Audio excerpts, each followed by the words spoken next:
Hey, what's up, wrong person? How you doing, man?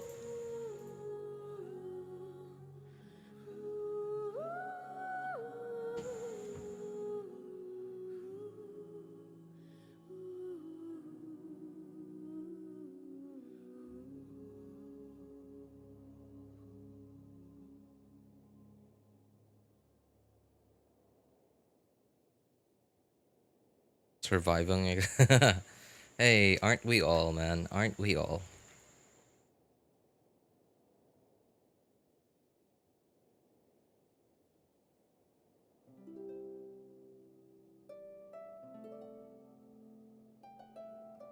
You know, I'm listening to this music right now. Like this harp, whatever musical instrument music this is. This is giving me big nostalgia right now. Like, it's giving me big nostalgia vibes, man. I can still remember the days when, like, all, like, Genshin audio was, like, cranked to 10. And, like, oh, man. Where everywhere I went, because I was just in Mondstadt, right?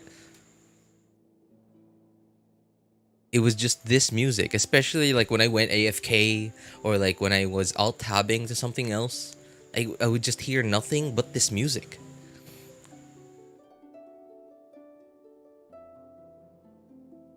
Mondstadt and Leo and Morning. Oh, is that what this music is? Man, those are probably gonna give me nostalgia vibes, like heavy nostalgia vibes. I've decided now. What have you decided, Ollie?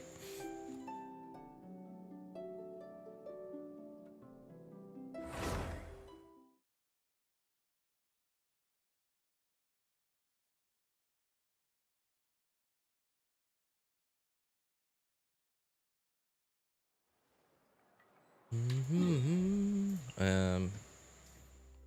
Okay, I still need to condense resin.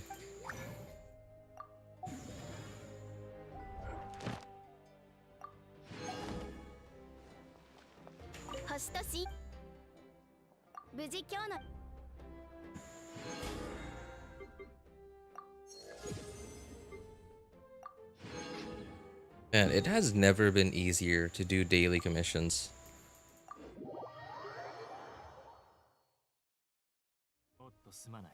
Whoever came up with the idea of long-term encounter points, you are a legend. Oh yeah, that's right. I was doing floor 12. Okay. I was doing floor 12 the other day, like the last stream, and then I just ran out of time because it was time to work. Oops. Uh, nope, nope. And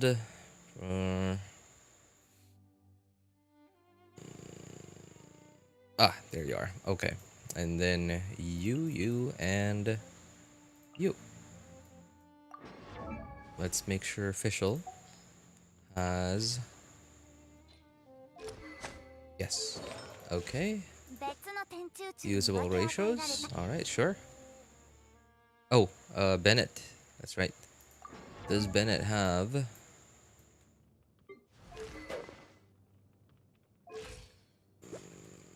Okay, okay. He has a healthy amount of ER. Okay, very good, very good, very good then.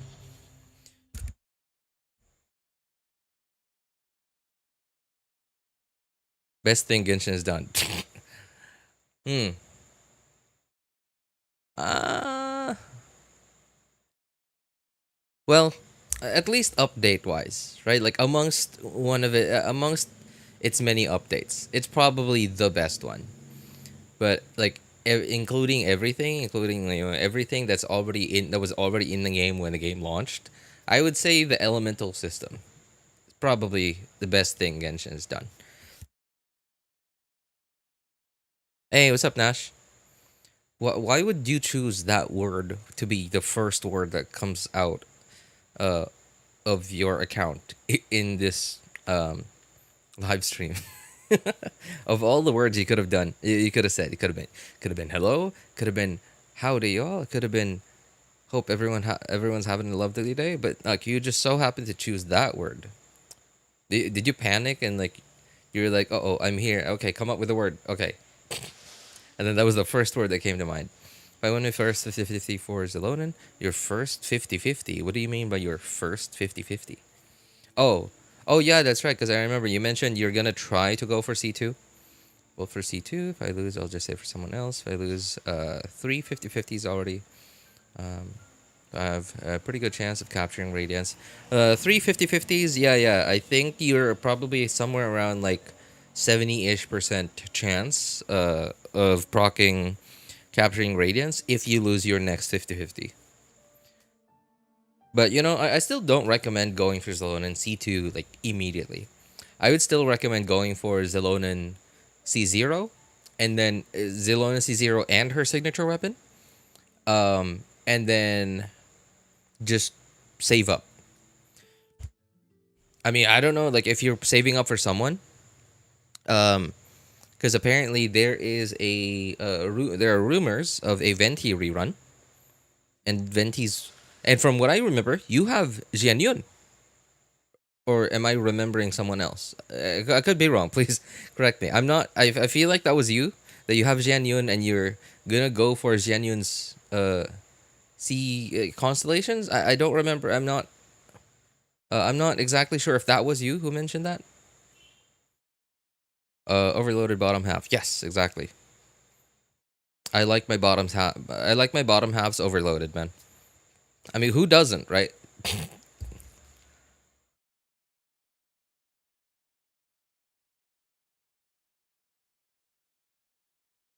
What kind of protection? Protection for?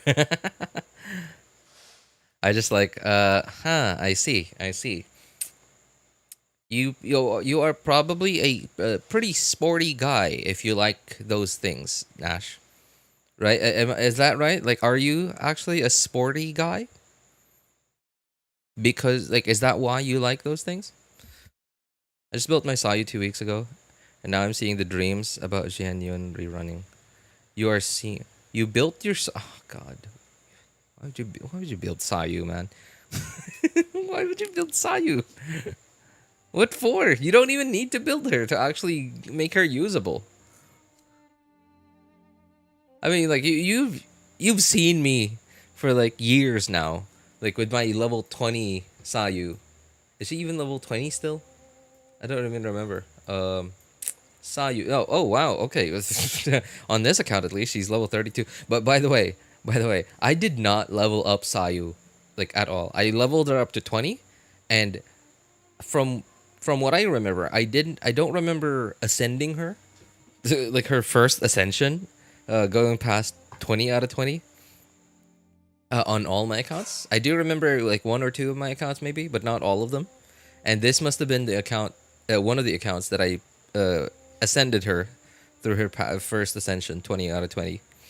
Um, and she is level 32 just because I've used her for I used her for so long in my overworld team. So she leveled up from level 20 to 32 just from being on the team.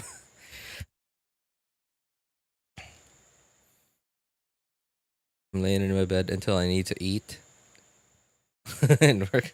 Okay. No, you need to build Sayu to kill everything in overworld. What?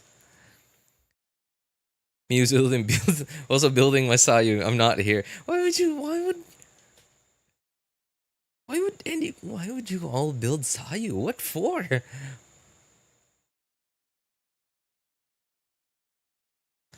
I mean, I always wanted to build her from day one. She is C2, so I thought maybe I should, as of now. What, C2? Sayu? What does C2 Sayu do?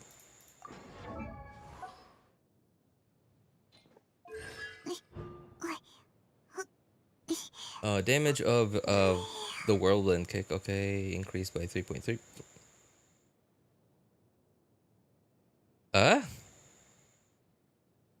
Okay. Okay. Every 0.5 seconds in the Fufu wind wheel state, increases the damage 3.3. Maximum damage is 66%. Okay. That's, you're building her just for this?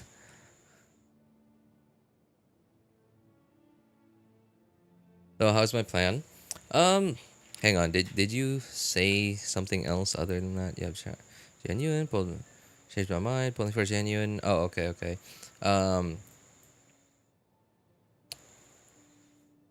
okay. Now I cannot say if this is the right move. Okay. So okay. First part, like Zelonen C0 R1. I am fairly confident that that is the better first move to do because I do have C2 R0 Zelonen on my first account, and I have C0 R1 on my second and third accounts.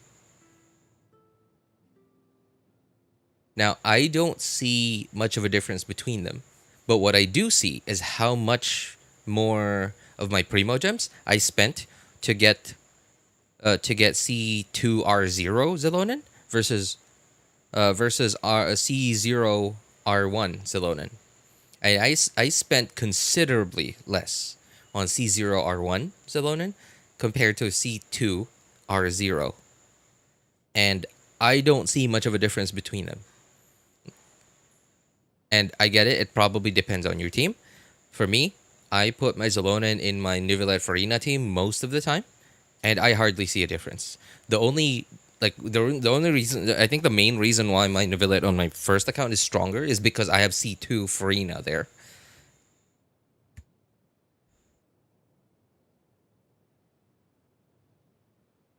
My max damage per Nivelet tick on my first account first account Nivelet is he gets up to like somewhere around 100k, whereas on my second and third accounts only gets up to like somewhere around 80ish k, but never below 80k, but above 80k, but never reaching 90k.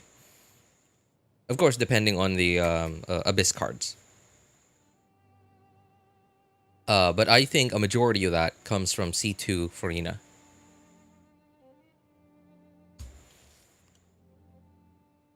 But that's me. That's my opinion. You already have C0 R1 Zelonen. Oh, wait, what? Oh, you already have C0 R1. Oh, Zelonen. That was okay. For some, I saw Zelonen and I was thinking genuine. Okay, okay.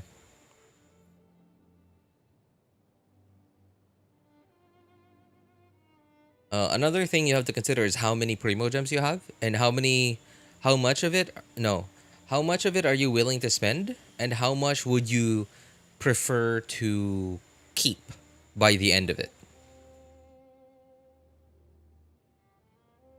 So anyway, earlier I mentioned rumored Venti rerun coming soon is because Elegy is a really good support weapon.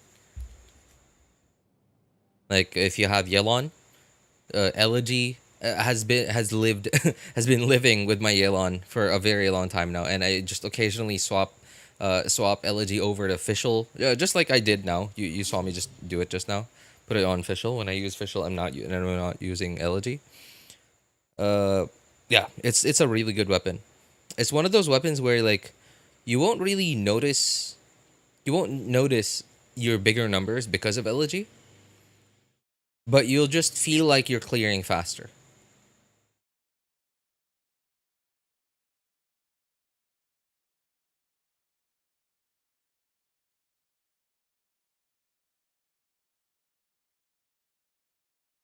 I don't think there's any bow user that can proc Elegy.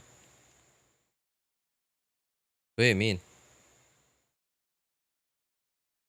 To proc it, from what I remember, is it just has to be your skill and your burst that need to hit,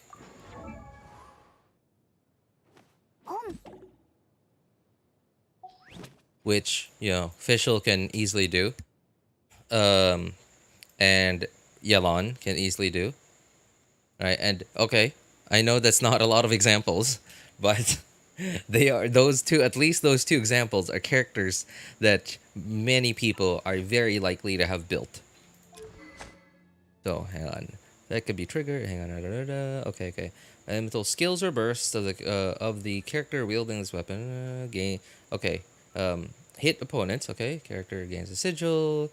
Every 0.2 seconds can be triggered if the character, even if the character is not on the field, when you have four of those, right? When your skill and or burst, remember Oz is considered skill damage, so four hits from Oz, right? Plus your initial E cast, either your E or your burst, depending on like like how you're putting out Oz, whether it's through your skill or burst, right? That's already one hit, right? And if you just so happen to hit multiple enemies while you're like bursting, right? Like before you're able to swap out of official after casting your burst, right? Remember, there's like a 1 second what's it called, like cooldown before between swapping characters. So you swapped official, you press Q, you're like in your odds for a moment, which means there's a high chance that you're gonna, like, if there are multiple enemies around you, you're at least gonna get like 2 or 3 stacks of this before you're able to swap off official. And even if you only get 1 stack, you still easily get max stacks for it after 2 or 3 more Oz hits. And Yelon, obviously, right? Yelon, obviously, her burst hits a lot of times. So, use on C6 Diona too. I think you can. Uh, you're. It'll take a while to proc though, because if you use your burst and then your skill, because there's a high probability that your skill, like all the like cat paws, are gonna hit the enemies at the same time or like nearly at the same time. So it's gonna be within 0.2 seconds of each other. So you'll only get 2 stacks from your burst and skill. So you're gonna have to wait for your burst to proc 2 more times to get max stacks. But yeah, it's possible. It's doable.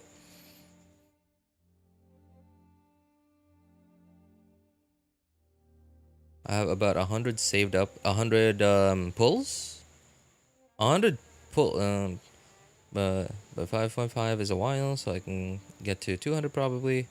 Just trying to save a guaranteed. If I win the first one, if I lose the second one, I'll still have guaranteed. 100 sounds like a lot, and so does 200, right? Until you start losing your 50/50s and going to hard pity both times.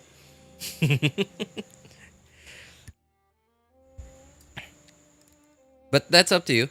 Like okay, having lost 3 50/50s in a row does sound like it at least increases your odds. It reduces the odds that you're gonna lose 50/50, lose 50/50 and not proc capturing radiance. So at the very least, you have that going for you.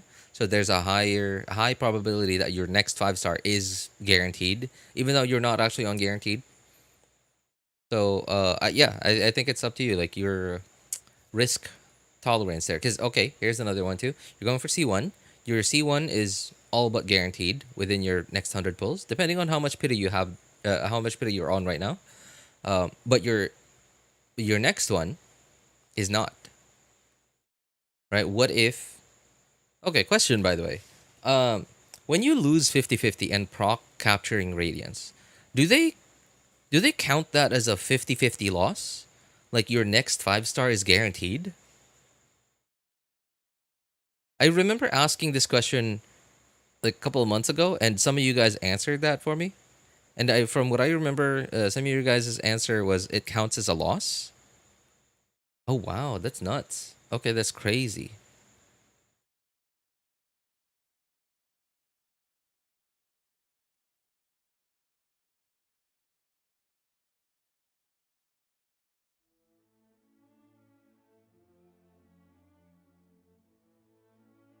You've asked this question like so many times. I do remember asking it like maybe 3 or 4 times.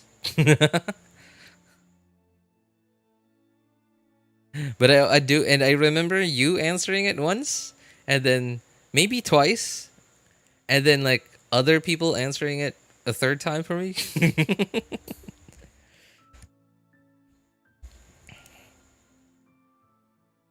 I've lost 7 50/50s in a row. That was probably because before capturing radiance.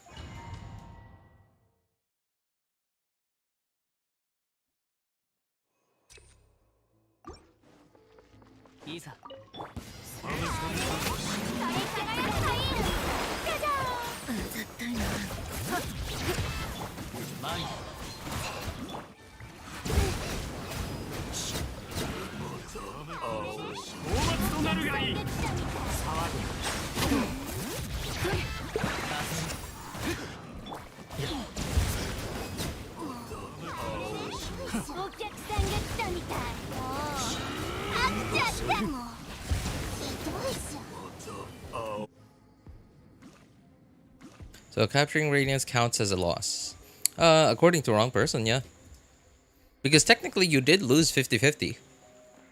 And that's why capturing radiance, like you have to lose 50-50. Ooh, this is an awkward arrangement. Okay. Sorry, I have to redo this. This is really awkward. That's a really awkward arrangement. Having Fischl on number 1.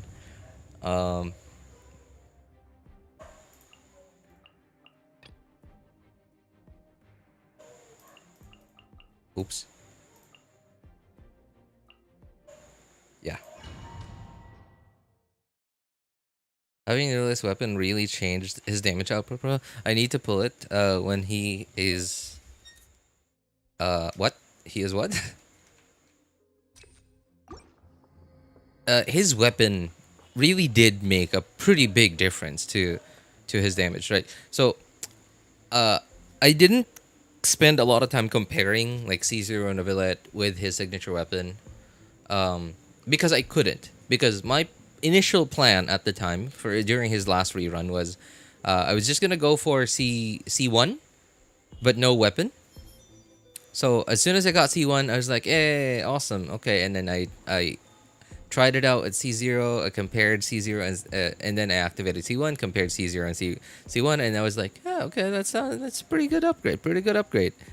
And because at the time I still had a certain, a decent amount of primo gems, not a lot, but a decent amount, a risky amount to wish on a weapon banner, but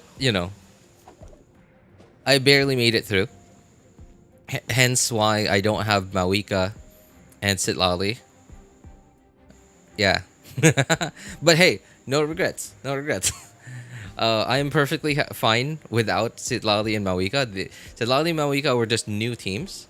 And which is fine because like I'm an older player. My account already has a lot of characters, a lot of built different team archetypes. So I have a lot of options already.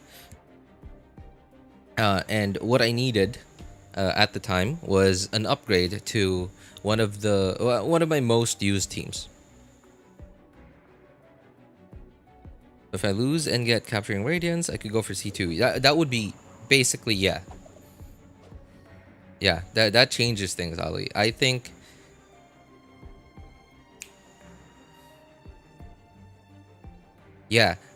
ideally the ideal situation there would be for you would be if you lose 50-50 and get capturing radiance to proc, and then your next 5-star is guaranteed. So it's like that's like instant Zelona and C2.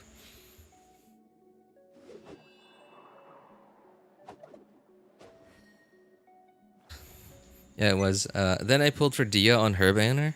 What? I get pulling on Dia's banner, not Dia's banner, but like her weapon, right? I get that, but like not Dia. Oh, speaking of Dia's weapon, remember, Yumemizuki Mizuki is gonna be a standard 5-star after 5.4, right? Which means we are never seeing her weapon again.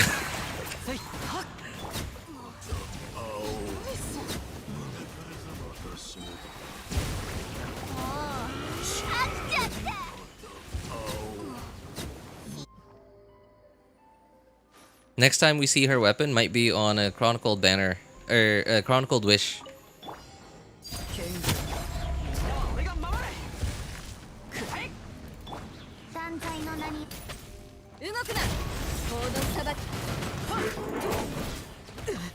That was poorly timed.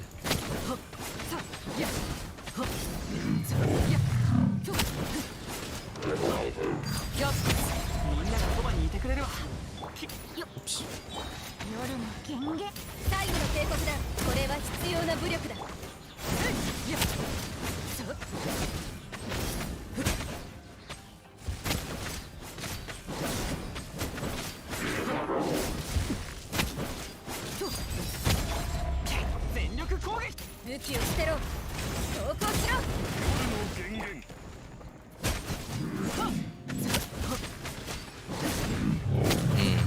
I feel like I didn't get Chevrus's buff there.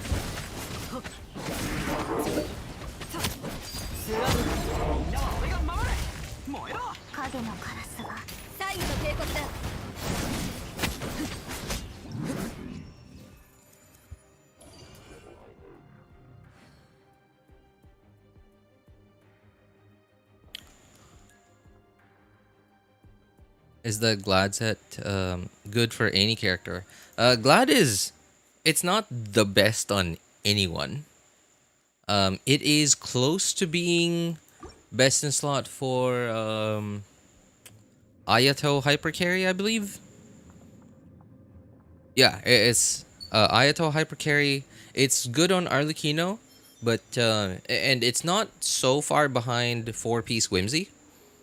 It's more consistent than 4-piece Whimsy, but 4-piece Whimsy is because it's a set that's designed for her. It's like basically 100% uptime, but you just get like you know like all the time. You're just like maximum potential with 4-piece Glad because it's just always on. There are no conditions that you have to meet other than the fact that she's a polearm user.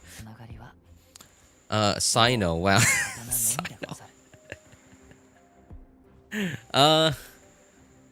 Let me think. Who else? Was anyone causing problems here? Was anyone causing problems here, like in chat or what? But no. Sorry. What? Why are you unsure, Ash?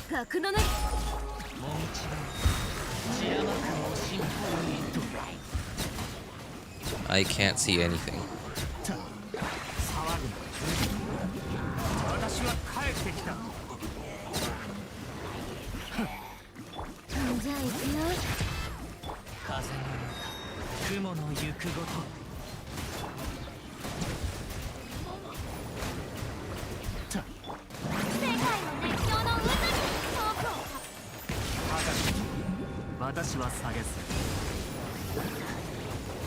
Hey, where's the other one?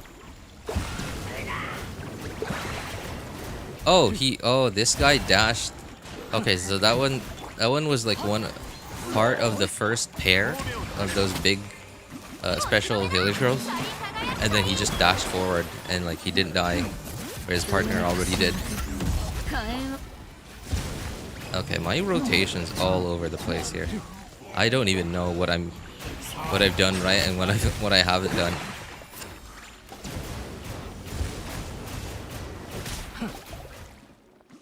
Okay, come on. You could do it. Thank you. Oh, yep, the other one certainly did that. Ran away. Eating dinner right now, so I missed a few minutes. Oh, alright.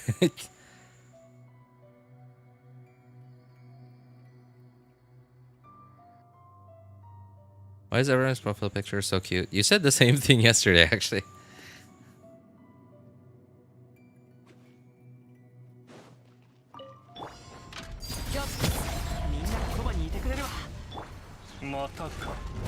What the? Where's Oz? Also, I just pressed E on Chevrus.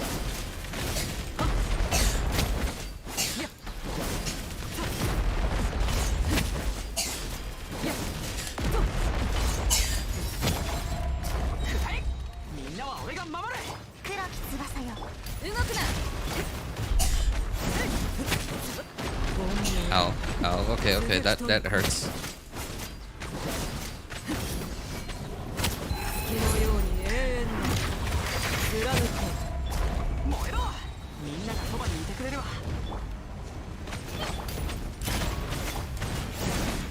Oh wow, that hits really hard.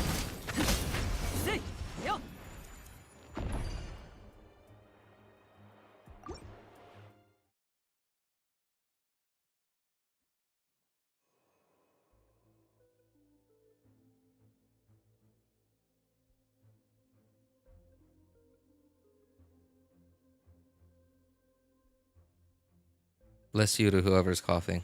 And I hope I'm not hearing things. No, no, it's you're not hearing things.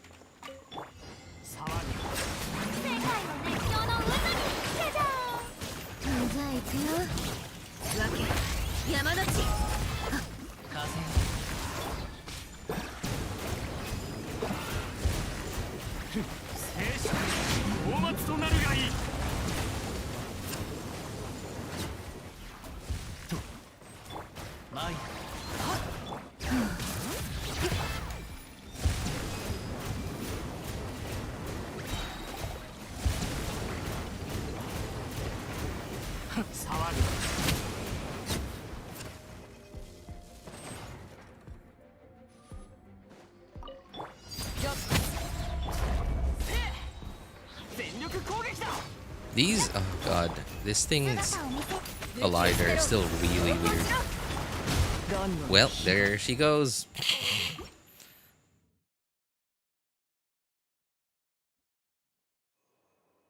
CRK, what is CRK?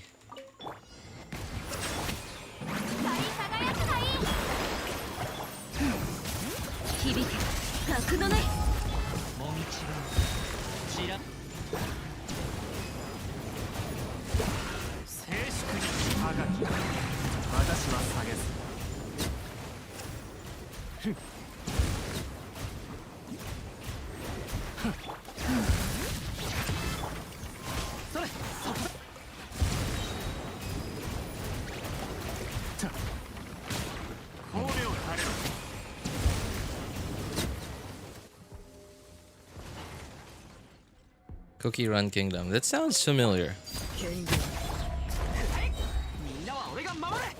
Oops, wrong character.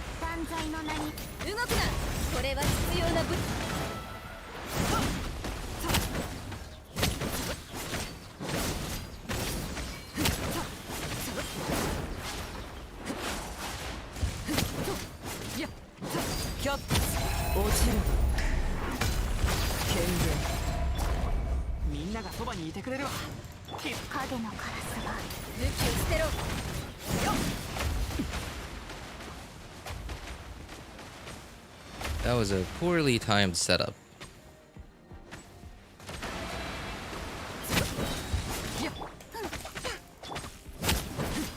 I swapped to official and I didn't even like, manage to press E.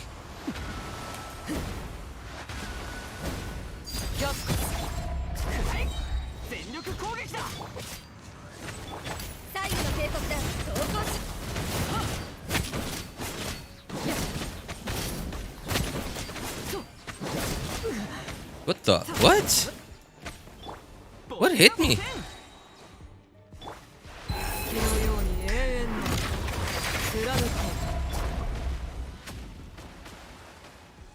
I thought it was knocked down.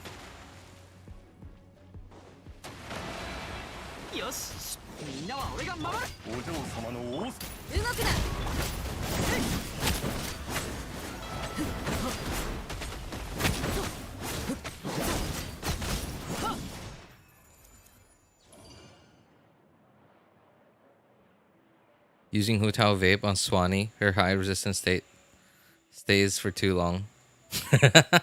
Oh, the how many Abyss iterations was that ago? I think maybe 2 months ago, while Swanee was in Abyss. First couple of resets, I used Hu Tao against Swanee. It was okay, but it was mostly like I mostly banged my head against the wall. I just brute forced my way through it. Oh, new profile picture, Ali. What is that? That looks like Zhongli.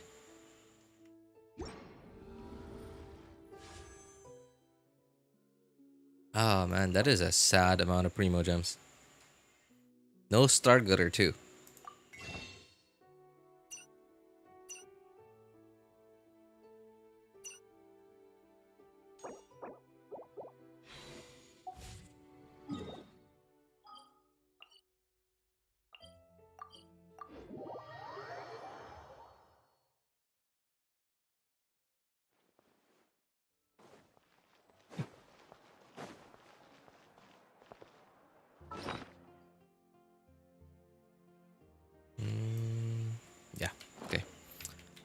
we're done.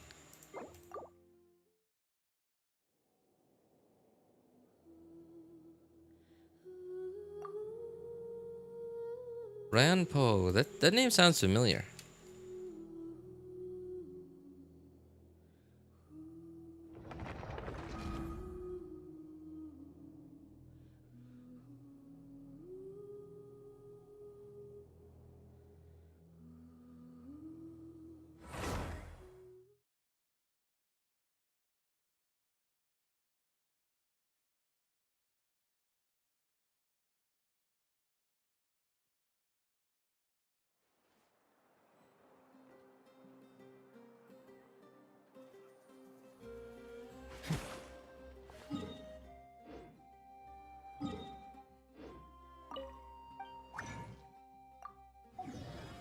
Oh my god. Oh, what an idiot.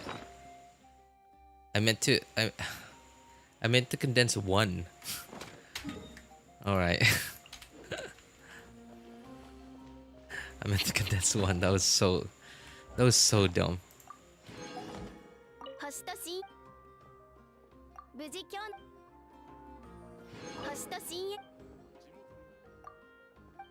More than me, RJ? More primos than me. I spent all to get my first Trevorus. Oh yeah, that's right. I remember that happened to you.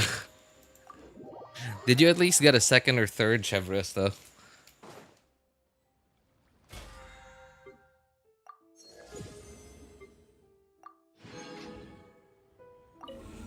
No. Wow. Okay, man, that sucks. Well, at least in the end you got her.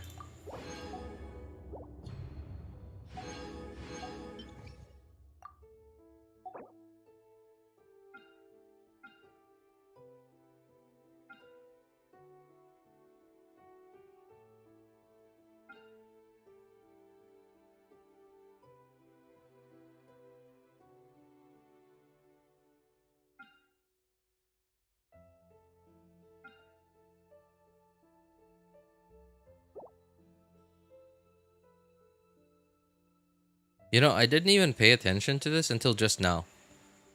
The Leylander's order on floor 11 was 200 EM for everyone. I did not pay attention to that at all.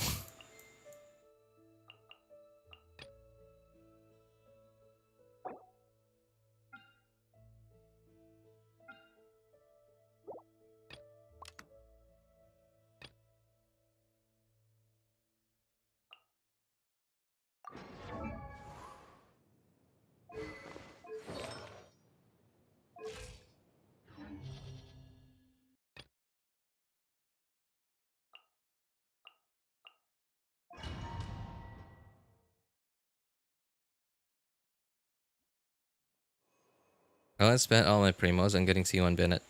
Just C1 Bennett. Ended up getting him from the standard banner afterwards. Man. That is why you don't wish on 4 stars.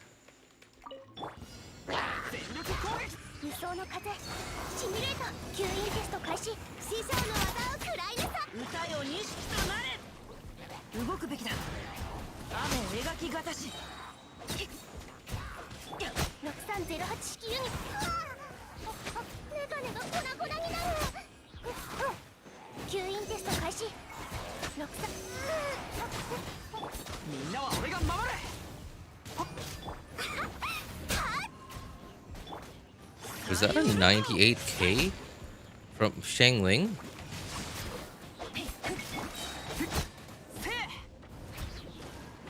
Oh my god.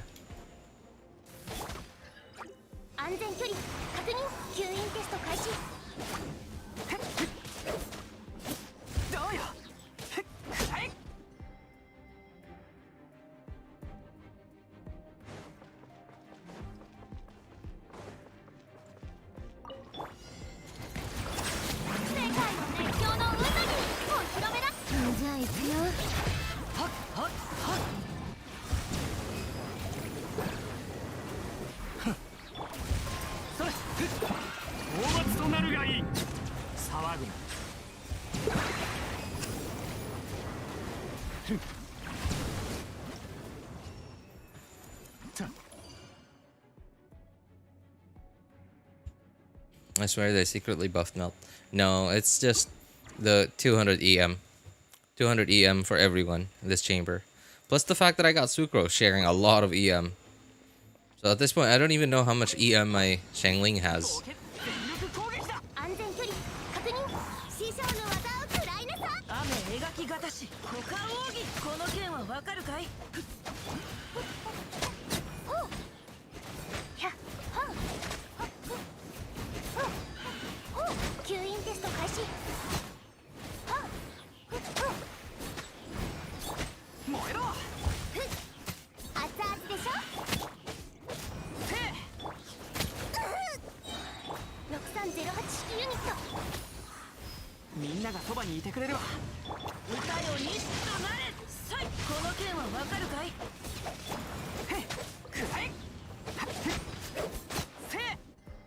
Oh, Bennett doesn't have enough energy.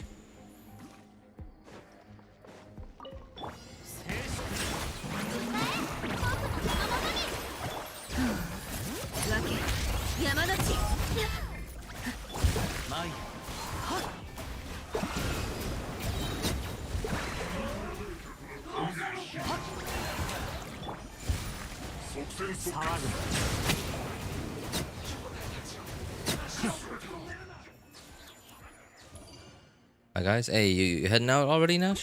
Oh yeah, that's right, you're having dinner. Yeah, enjoy your dinner, man. Enjoy your dinner.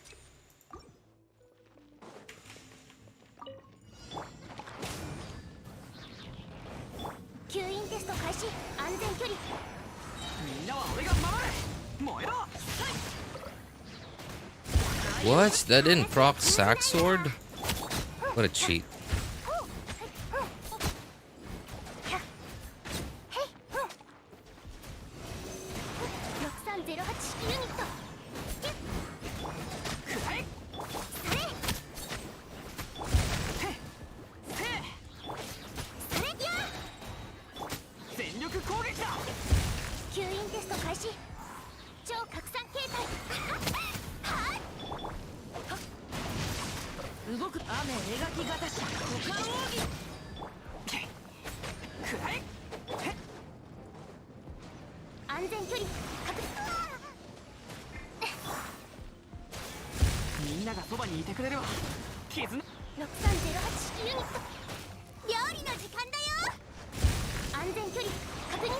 Oh, I didn't swirl Goba.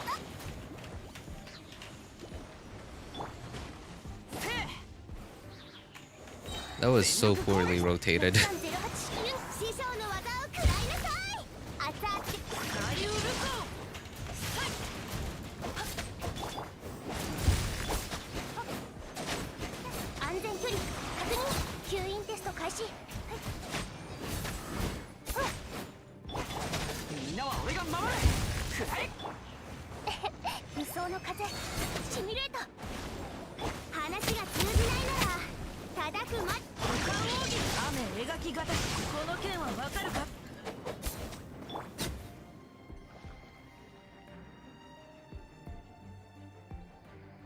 You know why this Friday is the best day?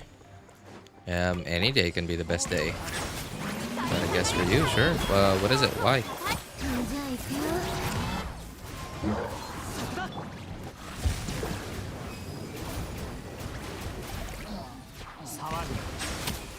What?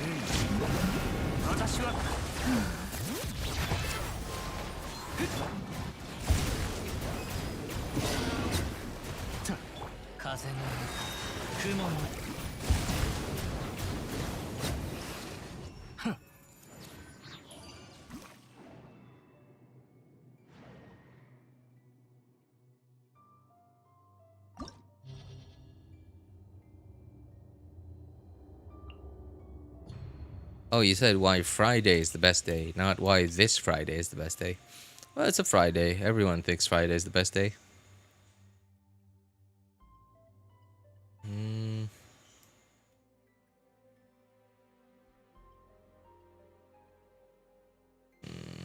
Okay, there she is.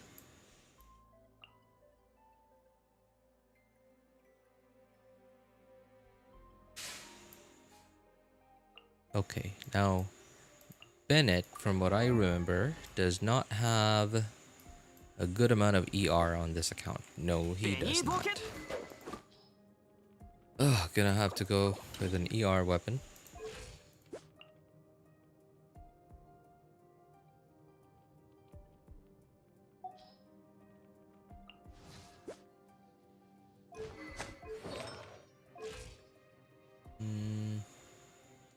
Okay, how about Chevrolet?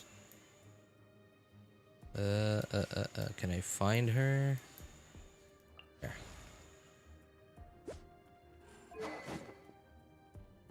Perfect.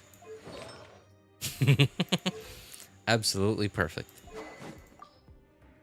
Okay, I might want Fab. No, I think Bennett will be fine without Fab.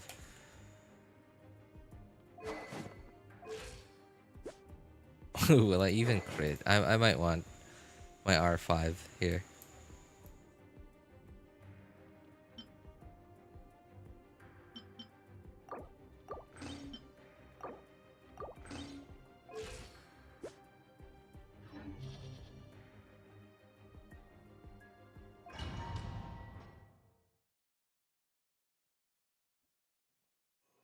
That's because all the new manhwa chapters drop on Friday. Oh, speaking of new manhwa, so back in the mid 2000s, every new episode of Naruto used to drop on Thursday evening for me. So every Thursday evening, I was so looking forward to Thursday evenings, just because of the new Naruto episode. And sometimes we'd get fillers, and sometimes we'd get no episode this week. But no episode this week meant that we would get 2 episodes next week.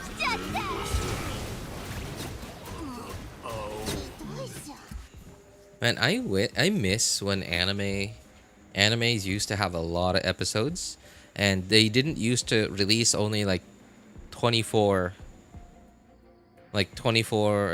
to 24 episodes every couple years. Who else misses that?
People are lucky getting free holidays on Saturday and Sunday.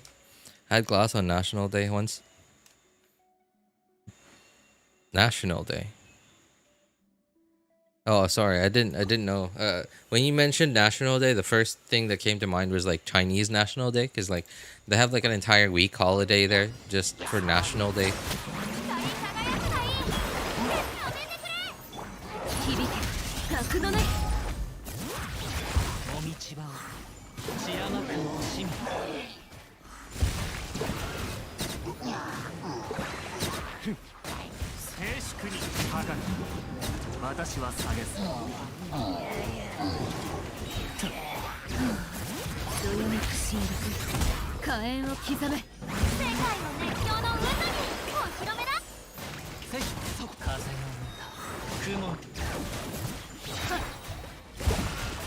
Oh man, all my orbs expired.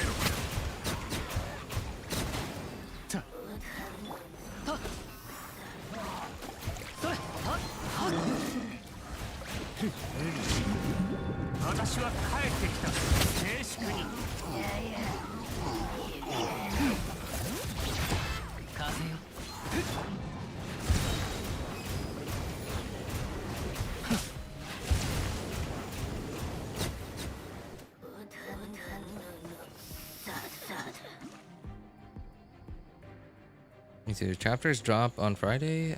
Friday 1 a.m. So obviously, like any sane person, I still up. I stay up till 1 a.m. When is Fischl going to be available for purchase in the shop? You can actually look it up. Just Google Paimon's bargains. It shows the exact cycle there.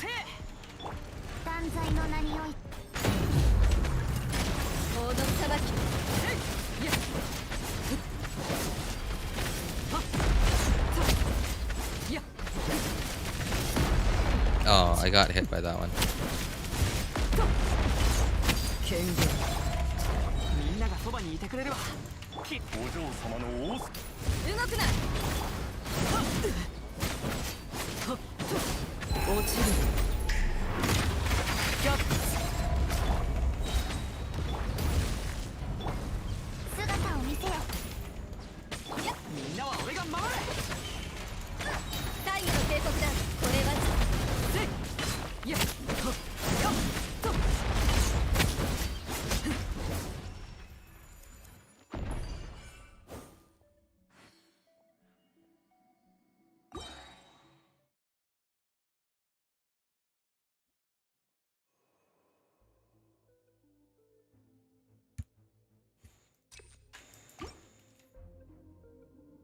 Entire country has a holiday and no one works. I'm pretty sure that doesn't. It's not right.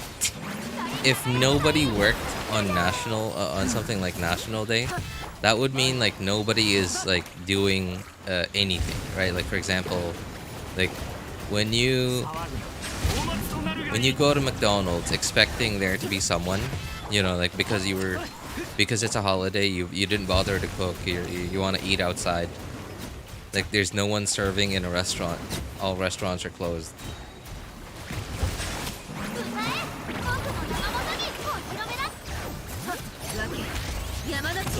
Another thing too is, so I don't know if this happens anywhere else other than here in the Philippines. But here in the Philippines, at least in Mindanao, southern part of the country, whenever there's like national highway like road work happening, especially if it's like they're doing work on the entire national highway, like they're like tearing up the old concrete and putting in new concrete. What typically happens is they'll only do like one half of the entire highway at a time.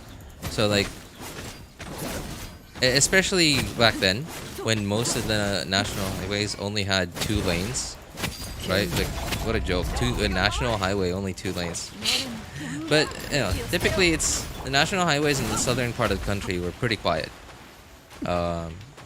2 lanes were typically all that were needed, except maybe nowadays there are way more cars nowadays than there were before. But even then, like once you get to like around an hour away from any population center, the highway is like pretty quiet. You drive along in the afternoon, like you're typically not gonna see any other cars. Like you're gonna see like 1 car every few hours.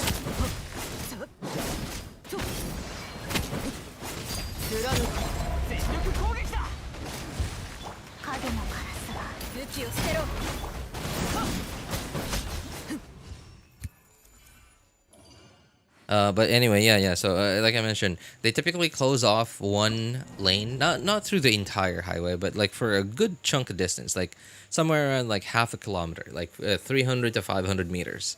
They close off like half of the like one of the lanes. So like there'll be 1 guy on each end of the closed off section that are like coordinating with each other to signal which lane is going through.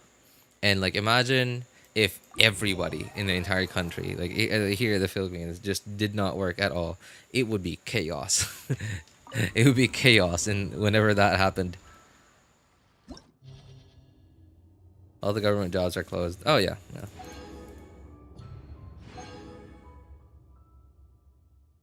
Hospitals, yeah, never close. Hospitals never close. Man, wouldn't that be nuts? Like if hospitals actually closed, they're like, no, sorry, we're not taking any patients today. It's the national holiday, so like we're all taking a day off, and like you're bleeding out to death.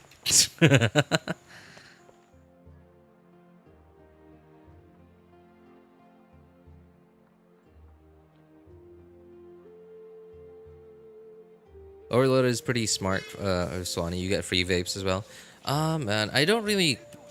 I don't know. I kind of don't care about free vapes against the Swanee because most of the time when he's in his like hydro form, most of the time, like he has like the like extremely high resistance up, and I don't know what the timing is of when he has extremely high resistance and when he doesn't. So like free vapes, cool. It happens, but I'm not. You know, that's not the reason why I'm running overload. I'm running overload Arlecchino because I want to use Arlecchino, and Arlecchino overload with especially with Chevreuse, especially if you have her C6, is one of her best teams. What character is that on top of the left? On the top left of the stream, and why is she there? That would be Yumemizuki Mizuki. It's a new thing. It's a new thing, Bulbasaur. It's a new thing. So from what I remember, yeah, like this, I saw this for the first time when 5.4 dropped, and because she is a new character, obviously we get a character quest of her.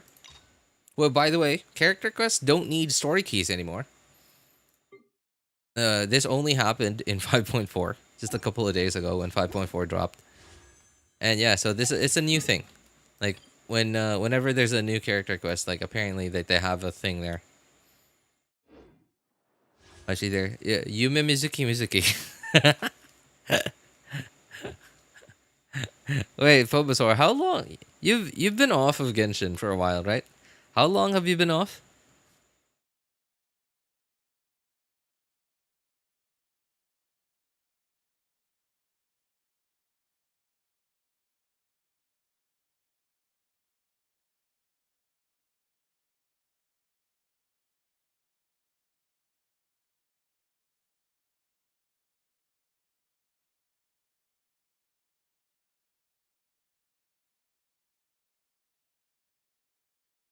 I just remembered. I don't think I did the daily check-in thing yesterday. Yeah. Oh man, I missed it. I missed yesterday's.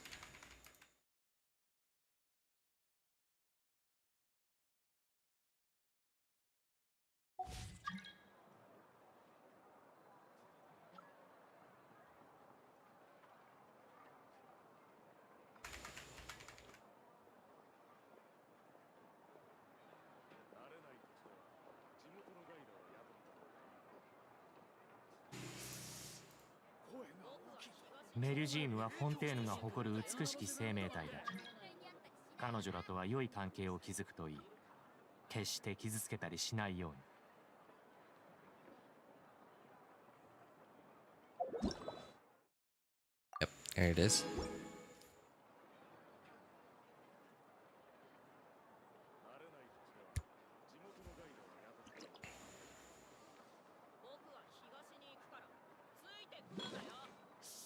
Two to 3 months. 2 to 3 months. Oh, that means wow. Wait, you took a break? Uh, 2 to 3 months. So that would have been last time you played would have been the Nuvilet rerun banner, I think. Yeah, the last Nuvilet rerun.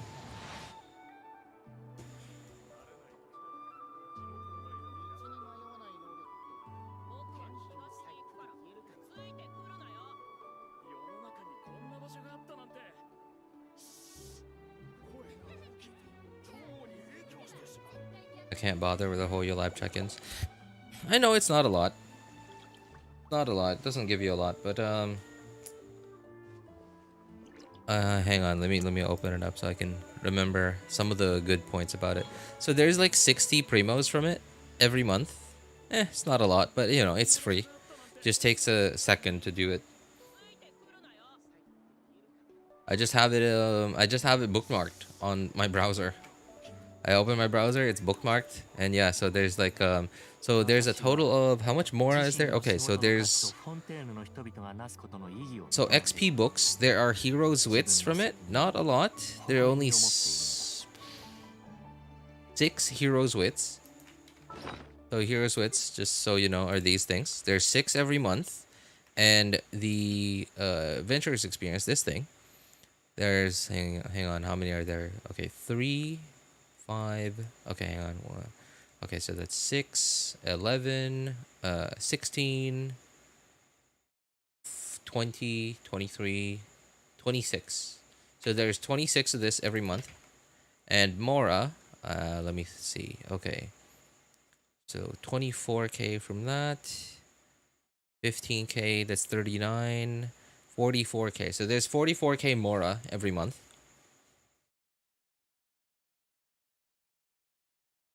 And in case, for me, this one doesn't matter. Oh no, it's not even these ones. It's the small ones. Yeah, so these don't matter for me, but in case you're short on weapon upgrade materials, so you get how many?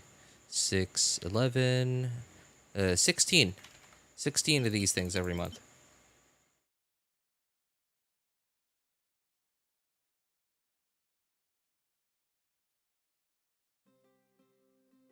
So yeah, it's free stuff.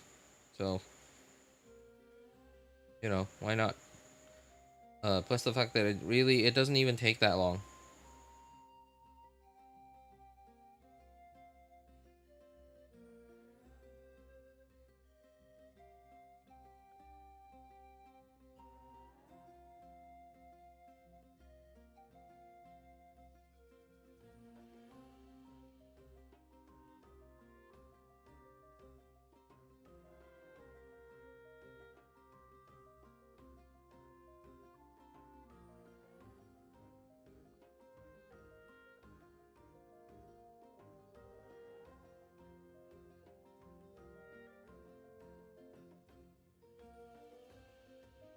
I hardly do my reputation.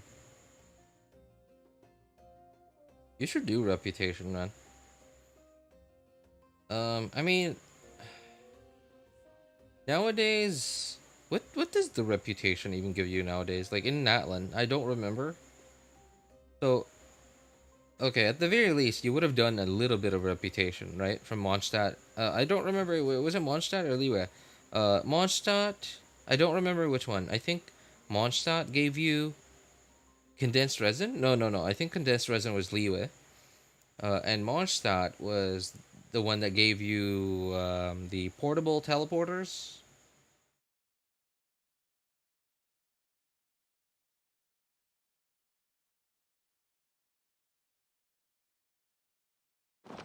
Okay, while I'm here, I might as well get this over with.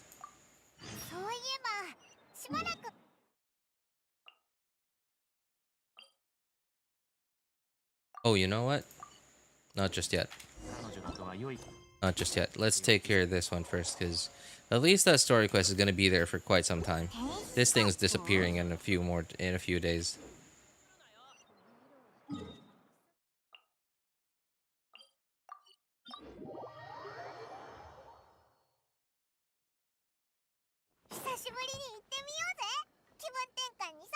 Hisashiburi, I think, from what I remember, that is something like long time no see.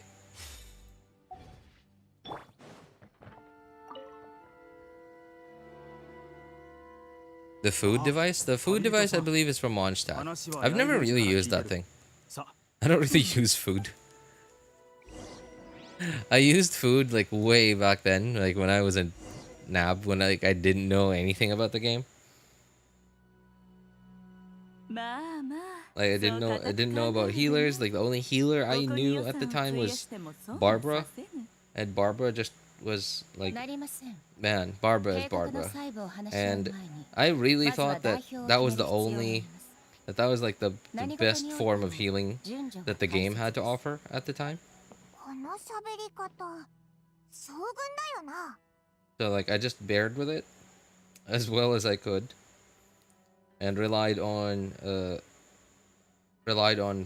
food a lot. And the reputation thing didn't even exist back then yet. There was no reputation system back then when the game came out.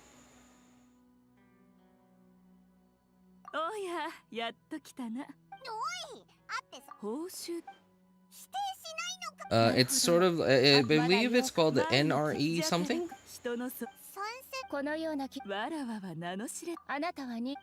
I believe that's what it's called. I'm not sure if I'm remembering that correctly. なりません。人手と物労力に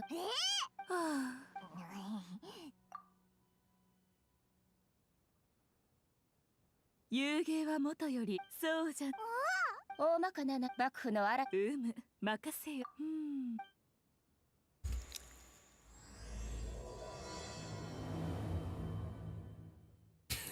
Shinrin. I can relate to Shinrin not knowing about it. Like I at least I didn't even bother making it, I think. No, I didn't even make it. おっと、忘れるところじゃった。行く前にようこ飯を食べ。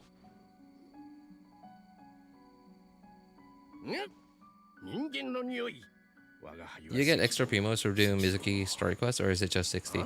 Honestly, I don't know. I don't even pay attention to like the rewards from doing quests anymore at this point. Like as far as I remember, quests used to give you primos for completing them, not just the ones from the event menu.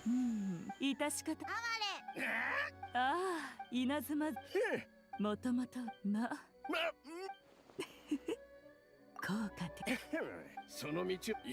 Hey, what's up, Squirt? Good to see you, man. Hey, what's up, Luap?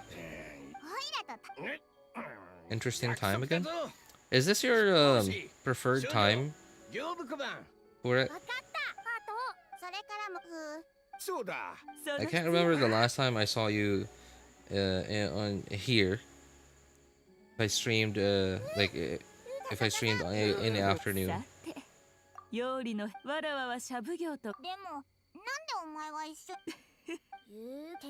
仕事？ま、今回は楽しみが出来上がるのを待たせてもらう。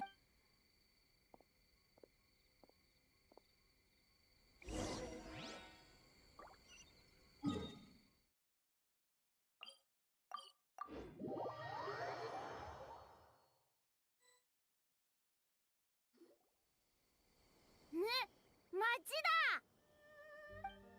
家たくさん。生か探す。白髪。生かじゃなくて、そう。匂い簡単。匂いが同じの生かを探す。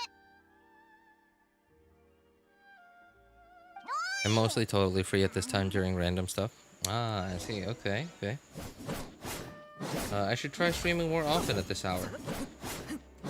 But recently, I've been so busy that, like, by the time, like, I mean, like, from what from in the past, right? Like, I used to only stream at this hour, and then I started streaming a little more in the afternoons as well. Well, afternoons for me. And then at some point, especially the last couple of weeks, I've only been streaming in the afternoon. That's just mostly because I've been really tired lately.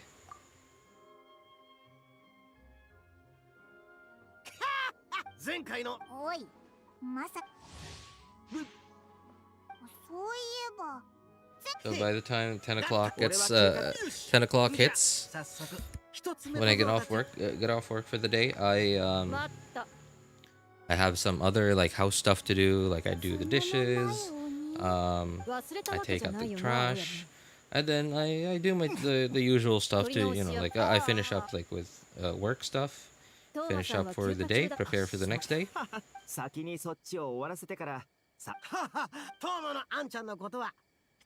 And then I usually play like one round of StarCraft Brood War against bots, to like wind down. And then by the time I finish all of that, it's already like 11 or 11:30, and I'm still not feeling like I want to stream because my brain is a little too tired.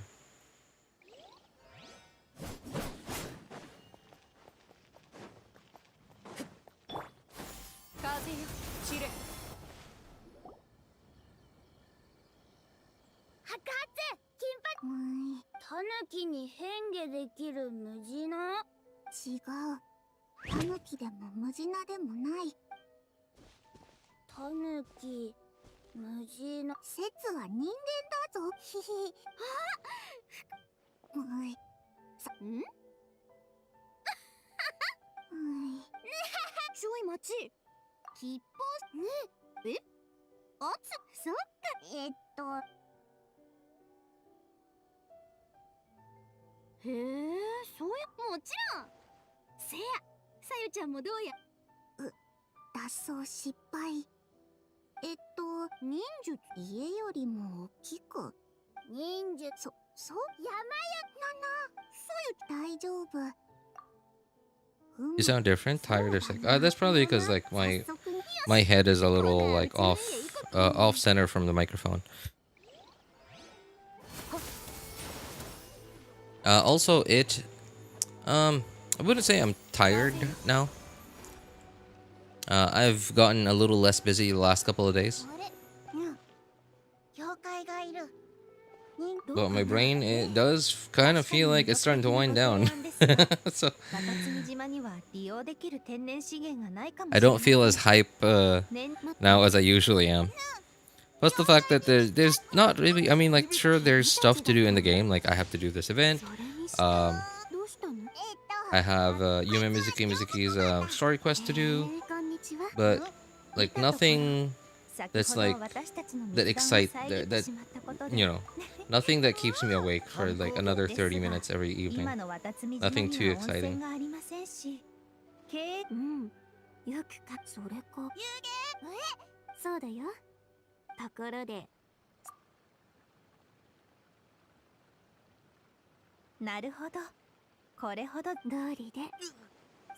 Anyway, how have you been, Sport? How have you been, man?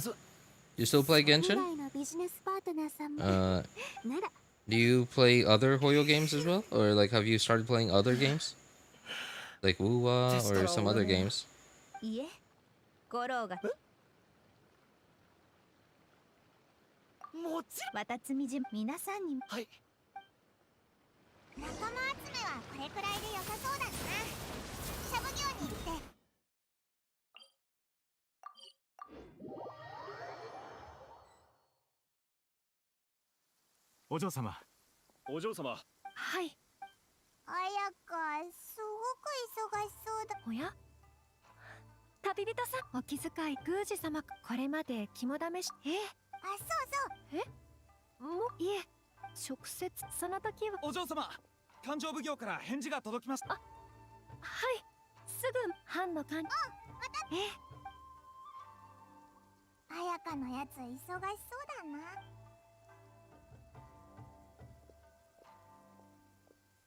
Ayaka, I believe, is something like quickly?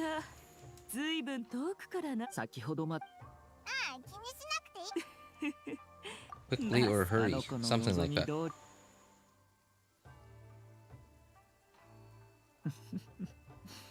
角の長い鬼と角の短い鬼、実に斬新な言い方ですね。当麻には参戦花祭りの期間に合わせて何日か休暇を取ってもらい、のんびり祭りを楽しんでもらうつもりだったのですが、そうもいかなかったようです。まさか自ら進んで参加者になるとは。What's 07, Luap? ええ。Hope Genshin is deleted right now. Hope Genshin just deleted right now? I love the game genuinely, but too much right now. What do you mean by hope Genshin is deleted? Like you hope to delete it? I have HSR downloaded on the phone, opens it sometimes, not regularly though. Ooh, yes, right now I'm playing it on the daily. It not daily though. Ah, I see. Man, a lot of people seem to be like playing Bua actively. Like, and I hear people say that they're playing Bua a little more often now than I used to.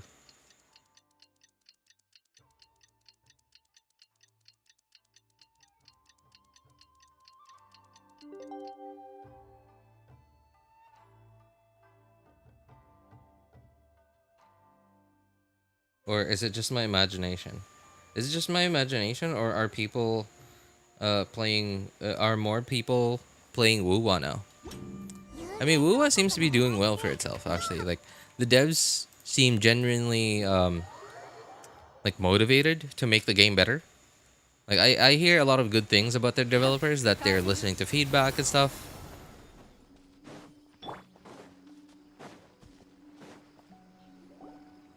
まだ参戦花祭りが始まる前だというのに祭り前後。ああ、お前たちか。久しいな。 Nope, Genshin is deleted right now. Oh, nope. Okay, okay. Well, I had a bad start, pretty bad, I'll say. But right now, currently, story and everything is amazing. Really? Really? I don't hear anyone talk about their story at all. I mean, you know, like, I guess it's obvious because, like, I'm a Genshin streamer, and, like, when somebody comes here, they're talking to someone playing Genshin, so I understand why nobody brings it up.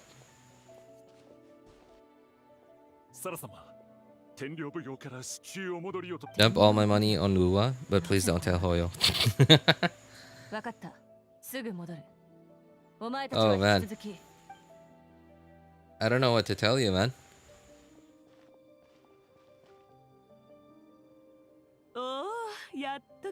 Are you cheating on her? Are you cheating on Lady Hoyo? 場を盛り上げることができるマカフ。あ、さて、これ以上ミコとシャブギョが出すお題。ナンジラは夢を見たこと奇妙な遊芸が夢を。I'm just here for my streamer. Please, Hoyo, don't target me. Nah, I'm too small for them to notice. 用意した。また。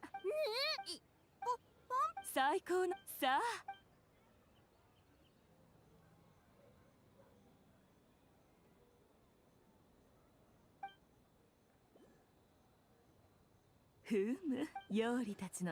Well, I made him realize how toxic of a lady Genshin was. Hey, isn't that how a lot of cheaters, like, isn't that what a lot of cheaters, like, excuses are? They're like, well, she treated me better. She treated me well when you didn't. Where were you when I needed you? Right? Like, you know who was there when I needed someone? Her. Right? Like, that's a lot of, that's the excuse that I hear so often from people cheating on their significant others. And I know, like, it's, you know, it's, I call it an excuse. But I know that to those people, and a lot of other people as well, it is a reasonable, well, reason. But I don't know, just to me, like, especially if you're, like, married, right? Like, if you actually, like, were proposed to them, you married them, and you're, like, living with them, you have a kid or kids with them, you're locked in. You're locked in. You made a commitment. You made a commitment. And whether you're still happy fulfilling that commitment or not, you made that commitment. So it was your job to make sure that that commitment was the one that you wanted for the rest of your life. Right? And, like, obviously you can't see the future, right? You can't tell if it's gonna be if you're gonna, that commitment will never, I don't know. Oh, well, too late on the E button there. If that commitment will never make you suffer along the way or somewhere down the line. But hey, you made a commitment. Time to commit.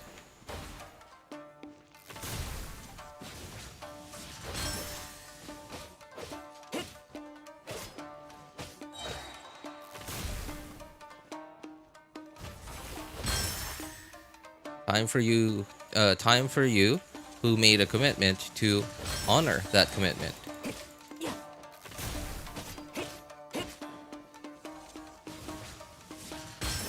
Maintain your integrity, your honor.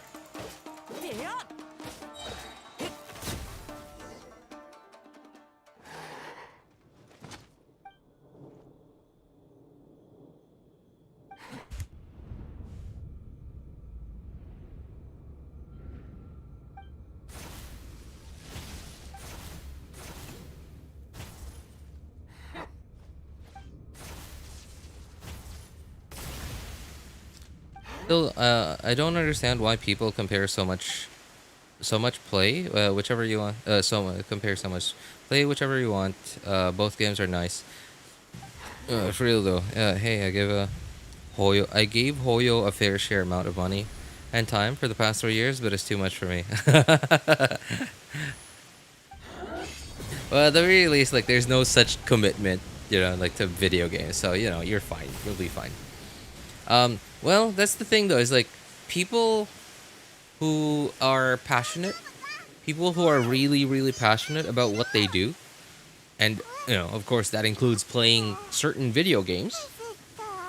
They imagine, yeah, like imagine if you're like I don't know if you're like if you have something that you are really, really passionate about. There's a When you're really, really passionate about something, there's a high likelihood that you are convinced, you are 100% convinced, and nobody will ever be able to talk you out of, like, to change your mind on your good opinions, on your really good opinions about that thing that you are passionate about, and that you are 100% convinced, and nobody will ever be able to change your mind, that that thing that you are passionate about is superior to anything that is similar to it.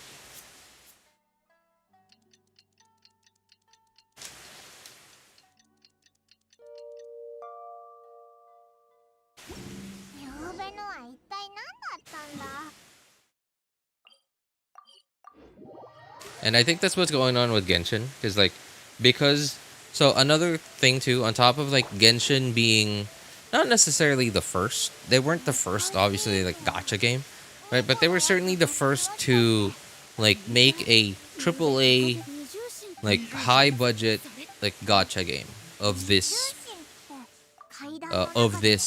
scale, right? And like there are quite a lot of new unique things that Genshin has. Like Genshin has as a gacha game. They're not things that are like first ever in the entire gaming industry, but they were unique to a gacha game. And because Genshin was the first, and some players were here at the beginning, they see that as a sort of like they see it as something that they're proud of.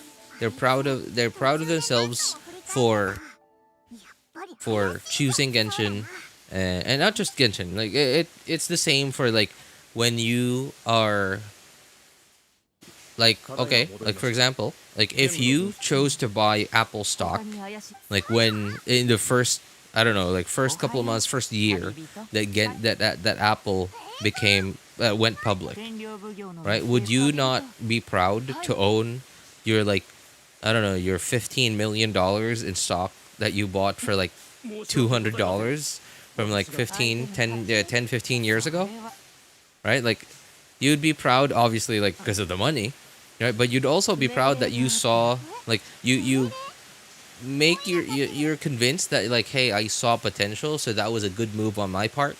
I saw potential. I'm proud that I saw the potential even when nobody saw the potential. And it's like it's a similar feeling to, like those people who watch a YouTube video and they see that there's nobody's commented on it yet, and they just comment first. It's kind of like that. It's kind of like that. But a little more complicated. I feel like out of all three Genshin games, three games, Genshin, HSR, ZZZ. Genshin is the one that's getting trashed too much by devs. Start doing fine right now. It's a little weird, but it's still fine. A little weird. ZZZ is doing solid right now, better than before. I remember I heard some people complain about how, like, there was something new in I believe HSR. I'm not sure. I'm pretty sure it was HSR. That was like really, really hard, like way too hard. That like a lot of F2Ps are complaining that it's not doable by F2P standards anymore.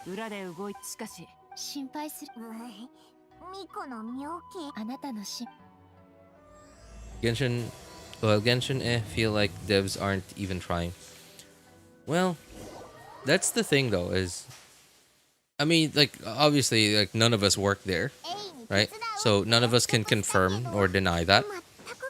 But if that is true, then they sort of bought their they sort of bought their free pass, right? Like they bought their free pass, their like ticket to being able to be lax about about well, stuff that players want, right? Because they were first to the game.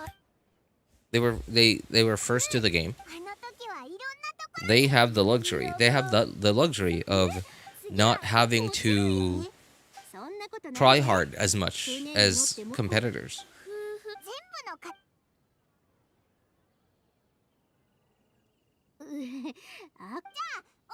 Oya having 3 kids, the youngest ZZZ who gets all the good stuff, and oldest getting treated like yeah. Oh, here's another one to add to that. Genshin being the oldest, therefore earning the most, doesn't get as much love from mommy and daddy, but but contributes so much to like the bills at home. helps out the most at home. Helps out the most at home, but gets the least amount of love from mom and dad. Gotta ask Sean for that. Not seriously playing HSR. Yeah. I heard some. I think he left already. I don't know if he's still lurking.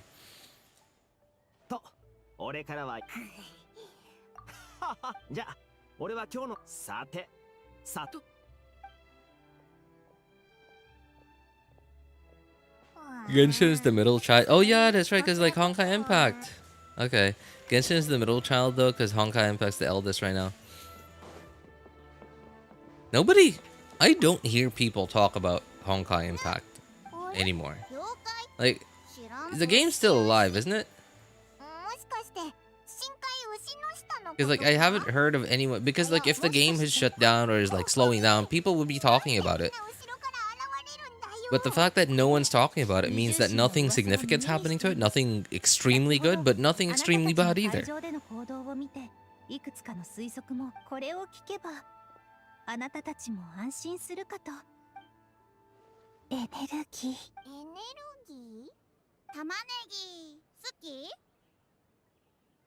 Weird masked yokais are back. Oh yeah, that's right.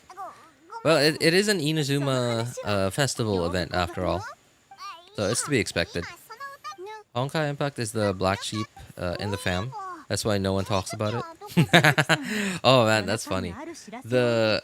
My wife's most recent employer, it's a family business. It's a corporation. Sorry, not corporation. It's an incorporation. It's I don't know what it's like. What the proper way to refer to that is. It's a family-run business, but I wouldn't say like large-scale business, but it's certainly not small. It's like big-ish. They have one of their children was just straight up what they refer to as a black sheep. Like he wants nothing to do with the family business. He was, according to what they said, was the smartest amongst all the children. Like really, really talented, really smart. Had all the talent, skill, and smarts of all the children, all their other children, but wanted to have nothing to do with the family business. Mostly because of how their parents ran things. So he's out on his own, and they don't. The owners, their parents, don't want anyone, even the employees, talking about him ever in the office.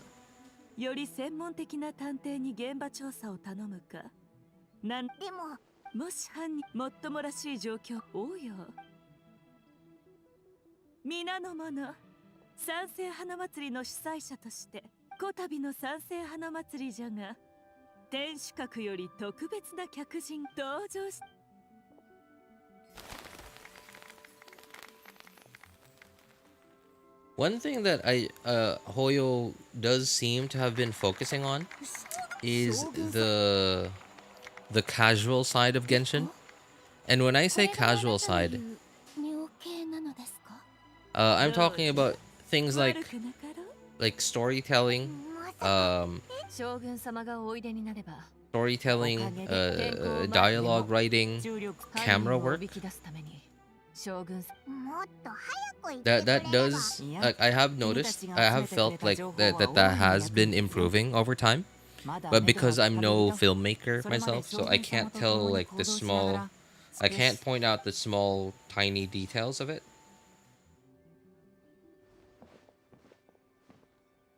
But I really can feel like it's improved over time.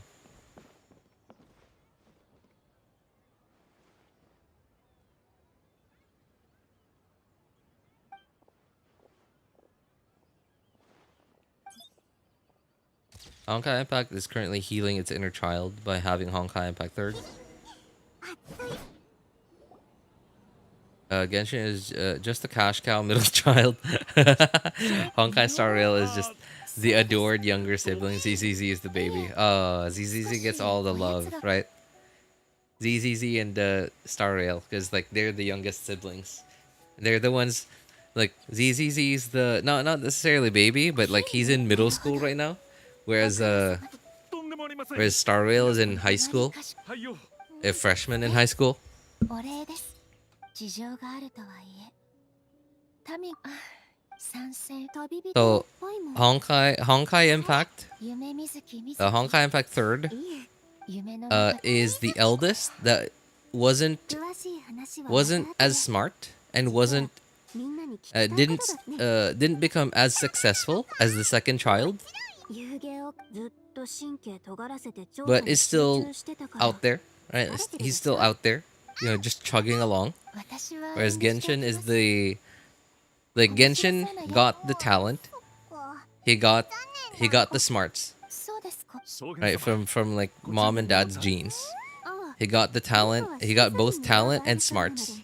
旅人 So he Genshin was the most successful of them all, but didn't get as much こ love. こならいいかな今日一日将軍に付き合って And that is something that does tend to happen. Is like when you can see that, let's say say for example, if I had 4 children, right? One was like Honkai Impact, Honkai Impact, like the eldest, they worked hard and they helped me get through a hard time, helped me stabilize, get on my feet. But they're not very smart, they're not very talented, but they did work hard and they helped out a lot. That child, to me, I wouldn't like baby them very well. Very much. I wouldn't baby them very much. They would just be like it would just be like I don't know, like just a normal father-son relationship. Like, hey son, could you pass me the wrench? Something like that, right?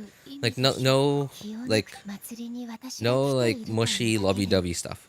皆ご存知でしょこの体はまださほど衰えてはそんな空想を話しても思う通りには And then like a couple of years down the line, because of my first child, my eldest child's help, I get my life together.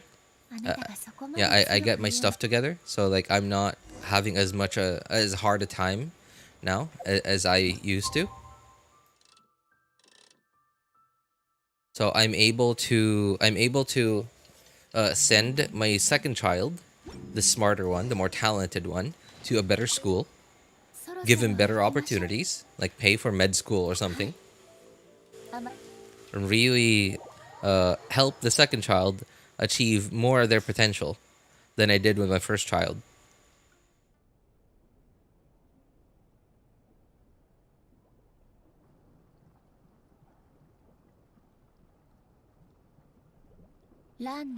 Right? So like it's I don't know, it kind of lines up.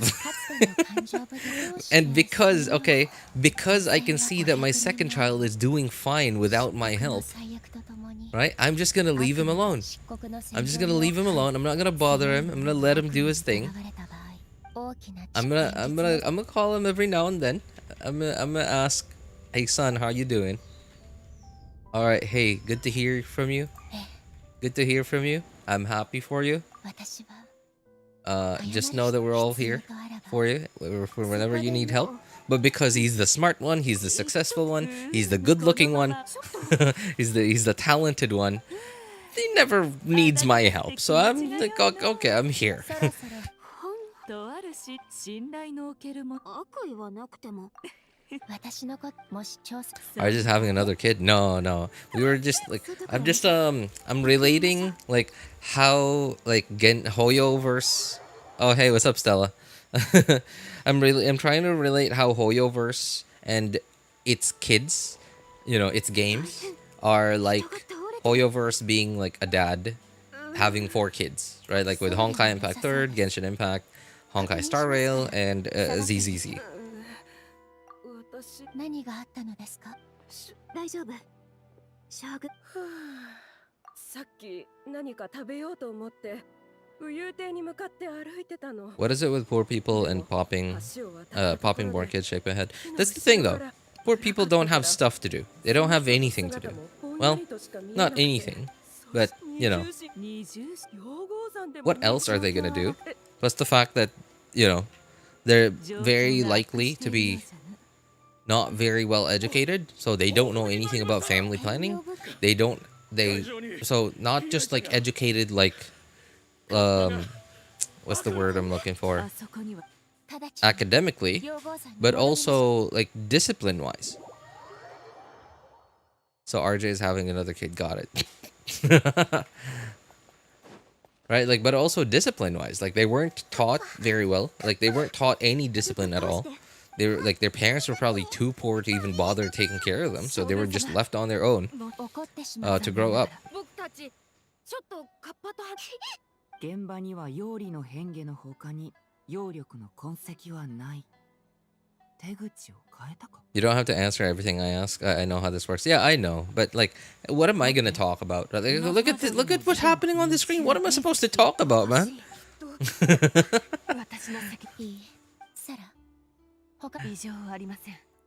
Sucrose overpowers Mizuki. Well, that wasn't surprising. I'm sorry, Stella. I'm sorry if you pulled for Mizuki, but I'm not surprised at all. Yumemizuki Mizuki was she was intended to become a standard 5-star. So, what would I expect from her, right? Like, look at what happened to our last new standard 5-star. Right? Like, well, at least now Dia's a little usable, but ideally she still wouldn't be the character that you put into one of your teams. She would be the character that you put into one of your teams because you don't have anyone else.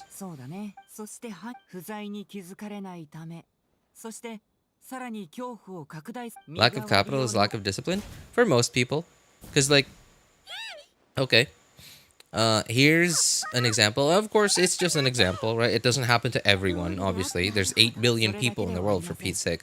It's not like there's just because I'm stating an example doesn't mean that I'm saying that this happens to everyone 100% of the time.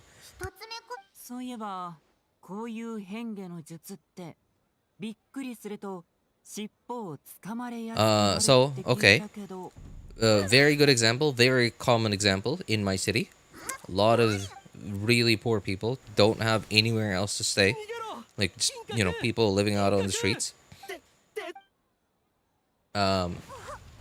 Very likely didn't go to school. Their parents and their grandparents and their great-grandparents very likely didn't go to school at all. Right? We're already on the streets like several generations ago. Their parents didn't know anything, so they didn't teach them anything. Their parents only knew to beg. right? Like that's the only way of like earning money that they know. So what they're gonna do is they're gonna teach their kids, hey, let's spread out the work. I'm gonna beg down this street, and you beg down the other street. You beg down the next street, and then because like stupid people, well, everyone like just gives them change. They actually are able to make some sort of a living out of this, and they like from kids, their brains are just programmed to make them realize that, oh, I guess sticking my hand out to a stranger all day long is enough to get me to like to make a living out of it. So I'll just keep doing this for the rest of my life. And then they teach the same thing to their kids.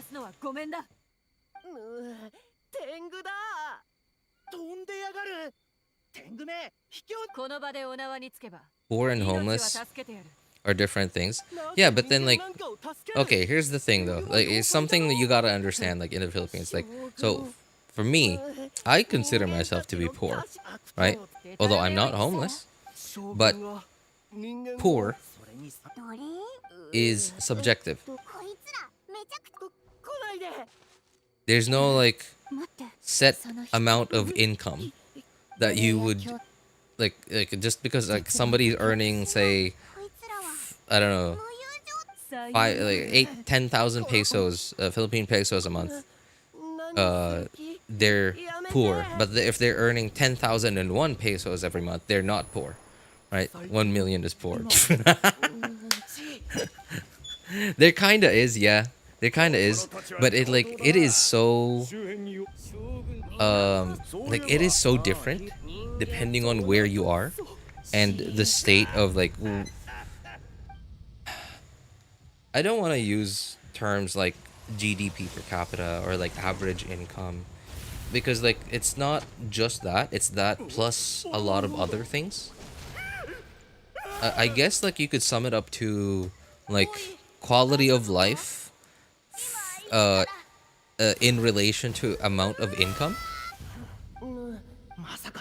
Quality of life in relation to amount of income. I guess like that's like the most generalized way to, I guess, decide whether someone is poor or not.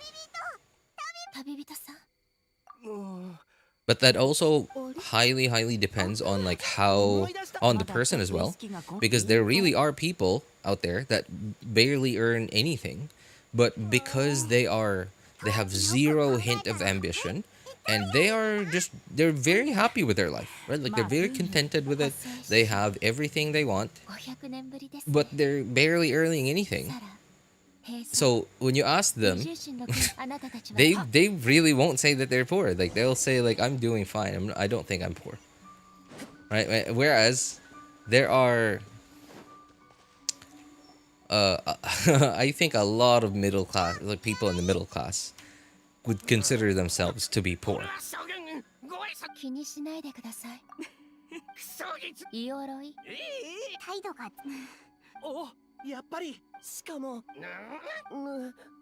And I think the more educated you are, the more likely, of course, in relation to how much wealth you're actually earning, of course, I think the more educated you are, the more likely you are to consider yourself to be poor.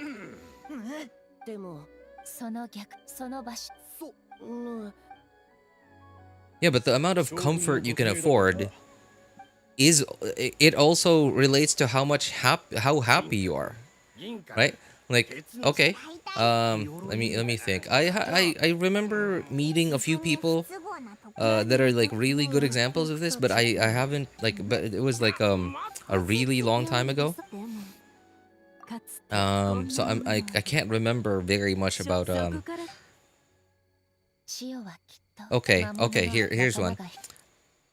I remember there was this I didn't know who she was, but and because I was a kid back then, but I was just listening to them talk with my mom and her sisters.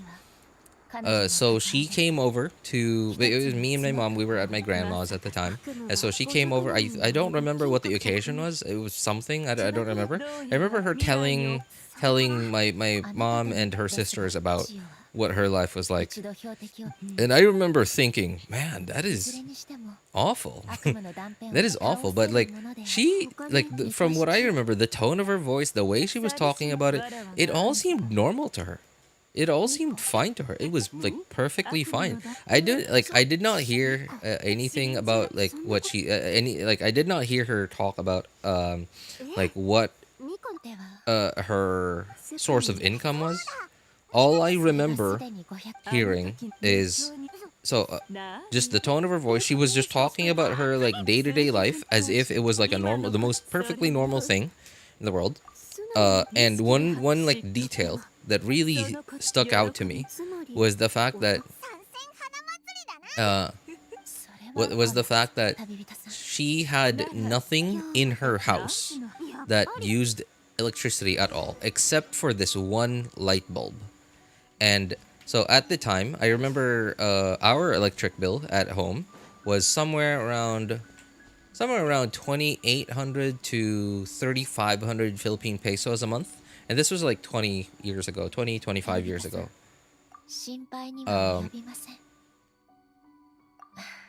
And I remember her saying that her monthly electric bill was somewhere around 80 pesos.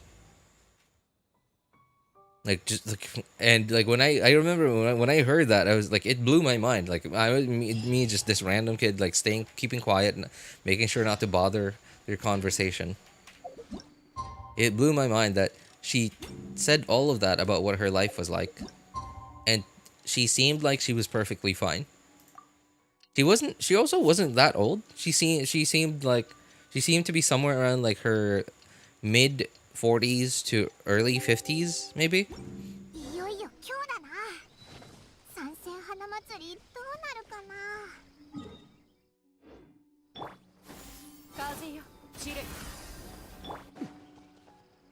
Right, so like to a person like that, like when let's say they walk over to one of the neighbors who's like I don't know, like they're on their way to the store or something, like to buy something, and they pass by one of their neighbors, they're gonna be as happy as like any other normal person earning way more than she does. Because like she'll just like like do some have a little bit of small talk with her friends, with her neighbors, and just laugh just as much as any other normal person out there, like earning a certain amount of income as well, right? So it's just I know comfort, but then like how do you measure comfort, right? Like here's an example. My wife's parents, to this day, do not sleep on a bed.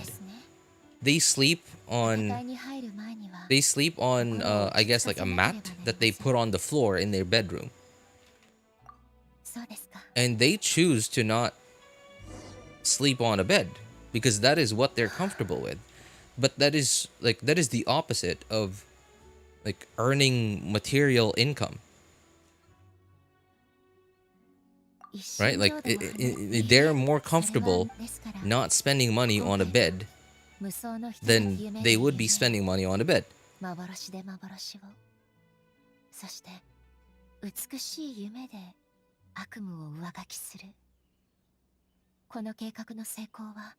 Or 11 best teams. Stella, the teams I found to be the most comfortable for me, at least like with the characters that I have available in my account. So floor 11 first half, Sucrose National. So Sucrose, Xingqiu, Bennett, Xiangling. And then for the second half, Kazuha, Furina, Zelonin, Nivelet. Nivelet's premium team, yeah.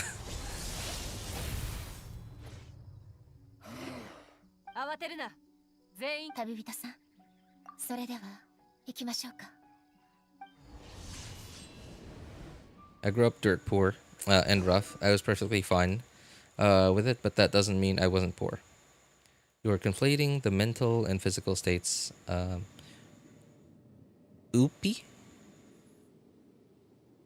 Sorry. I'm gonna take a guess that this is supposed to be you can be poor, right? Okay, that sounds like that makes sense. Can be poor and comfy at the same time. It's not mutually exclusive. Yeah, I know. It's just sorry, I'm gonna need to focus here. Like actually playing the game and focusing, man, feels like a foreign concept to me.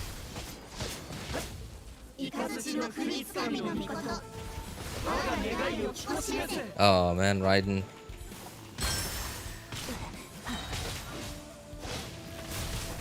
Staggered him before I could counter.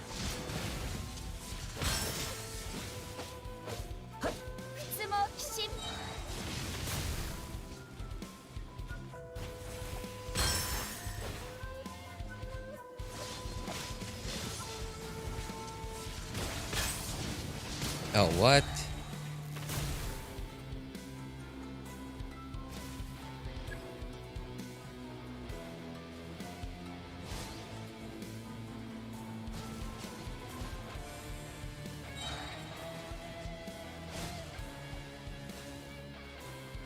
Oh.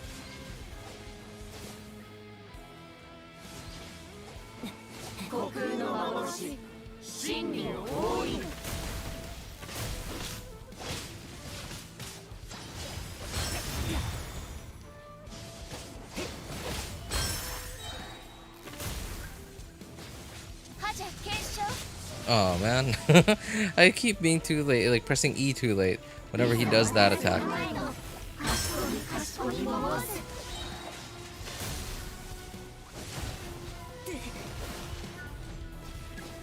That attack too. Oh, okay. He's doing this now. Right, A will take care of that. What's the Raiden doing? She's attacking as well. I agree that comfort is more important than wealth, but it's important to not conflate things, in my opinion.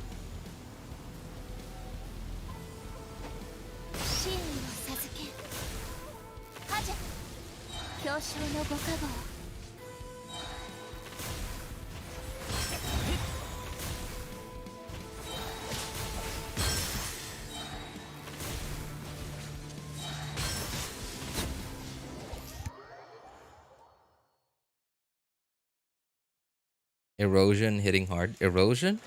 Wasn't erosion Zhongli's thing?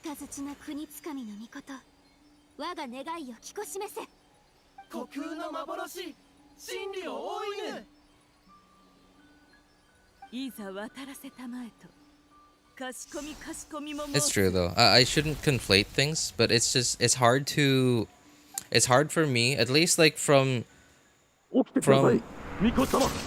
heck?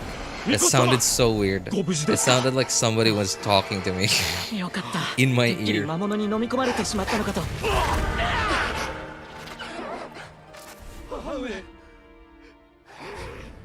Okay, there. I turned down the volume. It's a complex. It is. It really is, because it's not and we're not even talking about like ways to fix it even, right? Like we were just trying to like distinguish between the two or three things, right? Like comfort, wealth, and happiness. Right? It is a complicated thing because everyone has their own not definitions, like everyone has their own ways of looking at it. And that's mostly because everyone has had different lives. Everyone's had different lives. Like for me, for example, I am like, you know, you as you said, like I am conflating things, and like I do agree that I'm conflating them, but at the same time I also know that there's like they're different things. But because of how I grew up, because of the life I lived, the things I've experienced all through my life, to me there is a connection and a difference at the same time, like between them. But I also, at least, you know, from my perspective, I see that like it's also different. Like some people, like for example, like mostly people in the middle class, right?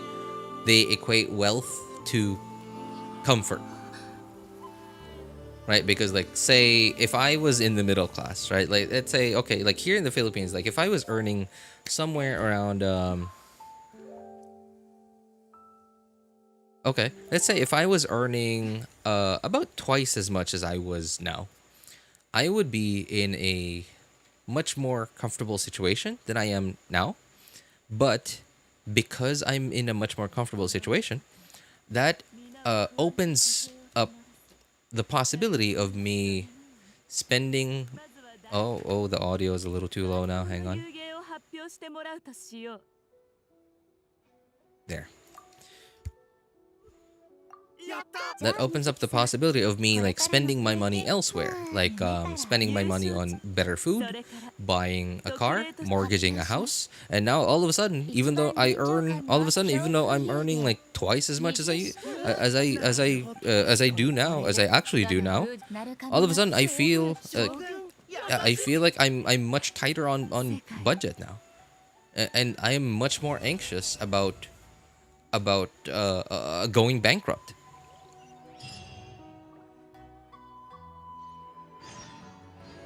Out here, I was saying, looking beyond the length of your nose, I find more and more that many people are unable or unwilling to think objectively. Is there is there anything new nowadays? Like it's 2025, man. A lot of people can't think no, sorry. A lot of people can't think, period. I was about to say think objectively. In 2025, a lot of people can't even think, period. In 2025, let alone think objectively.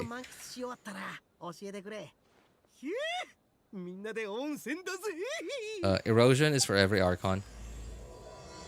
She went to her imaginary world to avoid it during the time we first went to Inazuma. Oh, that is true. That is true. I remember, I think it was Yai that we were talking to, and then oops, that was the wrong button to click. I think it was like the traveler thought about Zhongli and like Zhongli's erosion or whatever. I do remember that, and I remember really liking Zhongli's second story quest. The one that had to do with Ajdaha and erosion and stuff, man. That made me think about wanting, because like I know that we're not like as humans, we're not gonna be here for a very long time. So let's say okay, when I get to I don't know, like 70, God help, like I even reach 70 or 80. Right, once I get to that point, like once I get to the end of my life, the only trace that I'll leave behind for people of the future to, I guess, like to know that I existed at some point, like me, RJ, would be the things that I leave behind. Like, I don't know, like if I am, I guess, lucky enough, if I work hard enough for the next like 10 to 15, 20, 25, 30 years of my life, like maybe I'll actually be able to buy myself a plot of land, like build a house of my own and get my own car, and like at some point hand that over to my kid. Then it'll be my kid's job to remember me on, right? My kid, my grandkids. And then like once, depending on my relationship with my grandkids, at some point they're gonna forget me. And then like that'll be the end of me, like forever. No one will ever know that I ever existed at that point. And while doing Zhongli's second story quest, that kind of made me feel scared of that. It made me scared of being forgotten. It made me scared of not leaving my mark in the world. That that I didn't matter at all. Like that, that like I was born on this earth, and that like whether or not I was born, it wouldn't have changed anything at all. Like, yeah, it kind of scared me of that idea. And like me being the realist that I am, I thought, well, what can I leave behind for my kid? Like for my kid and for my grandkid and for their children after them. And like I wasn't even thinking that I could oh well, okay. That was close. That was close. At the time, I wasn't even thinking that I would ever be able to afford myself a house, a car, or something significant to leave behind for him. So I sort of just thought that, like, okay, well, maybe something simple, like a watch. And thankfully, though, I do have, like, a nice-ish watch. It's not a super nice watch. It's just, like, $100, like, Casio watch. And I have 2 of them, and like I'm kind of scared because I can't afford to keep buying because they're not automatic. They're not like they're not automatic watches. They're like battery operated. So like I have to keep buying batteries for them. So I haven't bought batteries for them in like I have 2 of them, by the way. I haven't bought batteries for them in like 3 years. They've been off for 3 years, and I just wear them on special occasions. And like I hope that nobody notices that they're not on. I hope that nobody asks me for the time.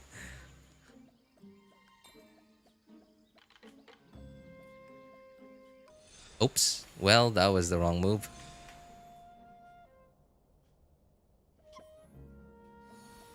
Uh-oh. I was a little too impatient there.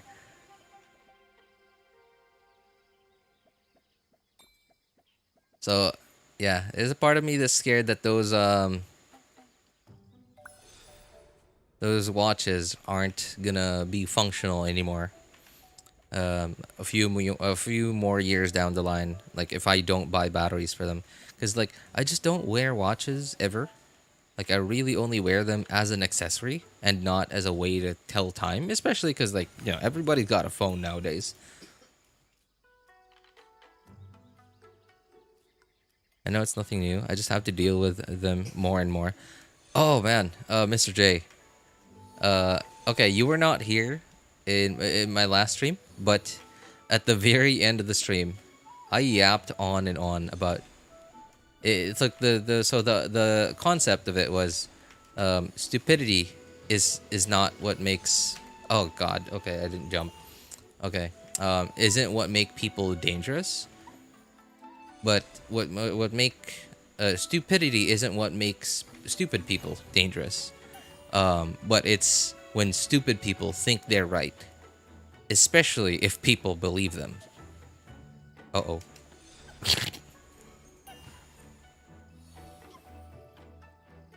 And it's a lot easier. Oh my God. Okay.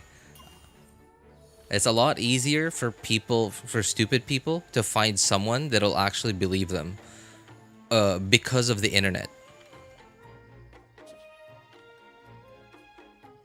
And most of the time, it's stupid people that are actually the loudest out there.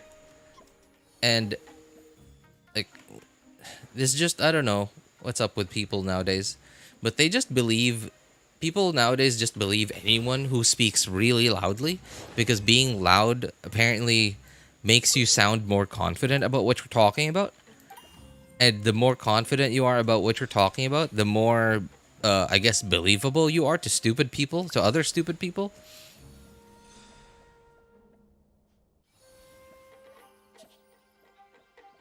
And the more stupid people believe you saying stupid stuff, the more confident you get about the stupid stuff that you talk about. And the more confident you get, the stupider the stuff you talk about gets. it just doesn't stop. Oh, there's actually timestamps. Yeah, like in my last stream, like I basically said like the same things that I'm saying now. Oh, okay. I should not have pressed shift there. Killing Yai Simulator. Oh man, I felt bad about it when I was playing them playing this for the first time, because like I was so bad at it. I couldn't help but think that this is Yai Miko, because like it's a fox, it's pink, so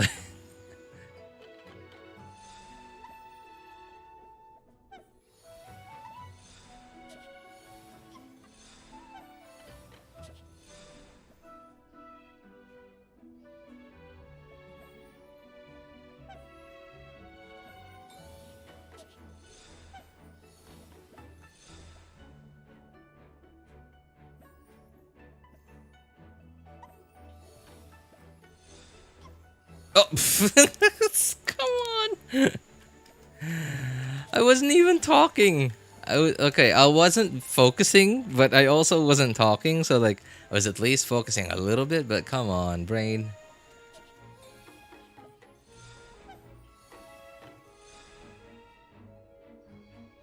Is it just me? Or I'm hearing like a kind of sound every now and then.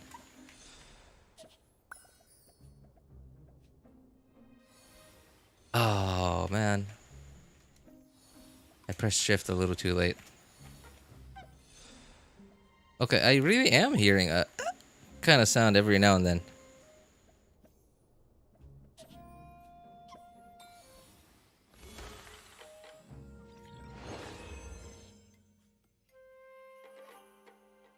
Anytime you think something is good, no timestamps.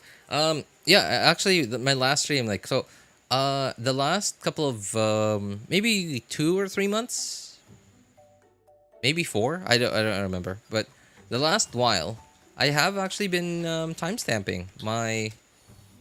I have actually been putting timestamps on my streams. Like, obviously, live stream you can't timestamp, right? But when it becomes a VOD, I put timestamps on it. And I've actually been going in and oh, okay, and putting timestamps on my VODs, timestamps, and I've also been changing the titles as well. I changed the titles to reflect more closely what is actually in the video or in the VOD.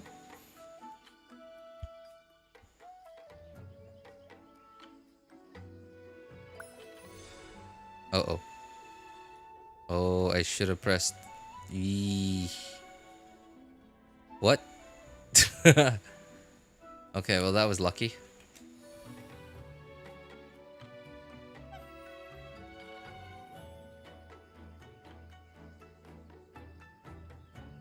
Yeah, but you know, like you don't have to go watch it. It was just me rambling about. It was a little longer of a ramble than you know than this one, but it was basically the same thing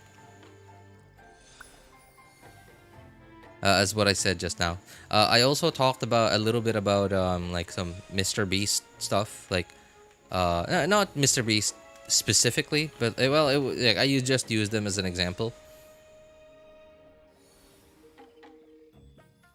But like, oh god, no, I messed up. Oh, okay, I did it. All right, thank goodness.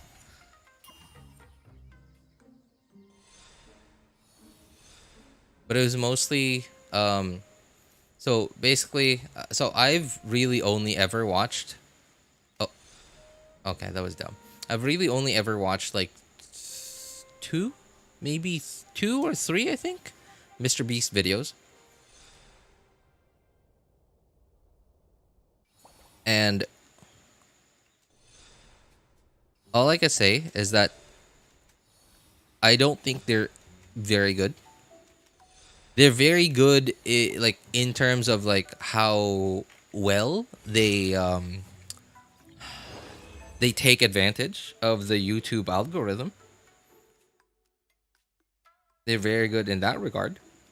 But as for like very good, like, did I learn a lot from their video? Was I really entertained by their video? Like, was I entertained a lot from their video? Like, no, not good in that regard. But and the word I used to describe them was tolerable. Tolerable, very attention grabbing, not very entertaining, not very not very informational, but just tolerable.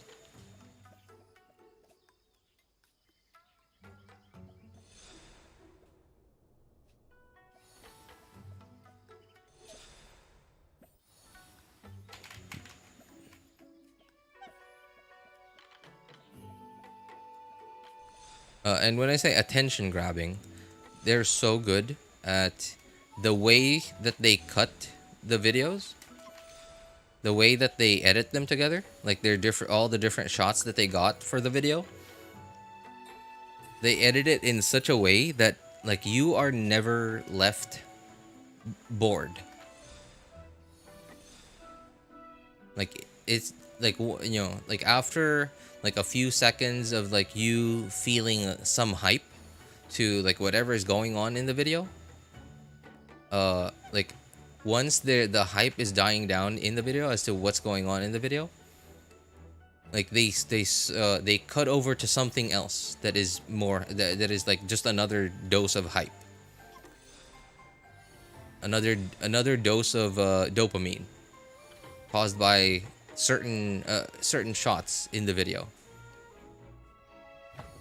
So it is just, it's designed to just to keep your attention on the screen for as much of the video as possible.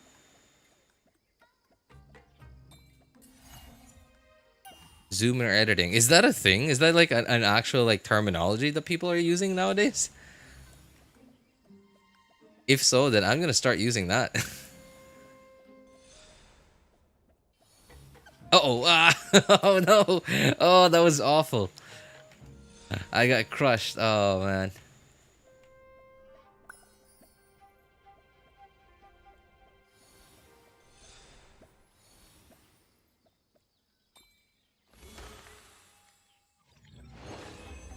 Most videos nowadays are overstimulating slop, and people watch that can't do anything. It can't do anything. Yeah, and not even like the worst part about it is, so like at least like for grown-ups, right? Like okay, like we know, well at least some of us know.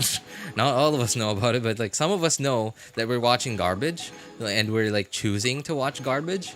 But like the worst part about it is like there's so many like quote unquote content for children, right?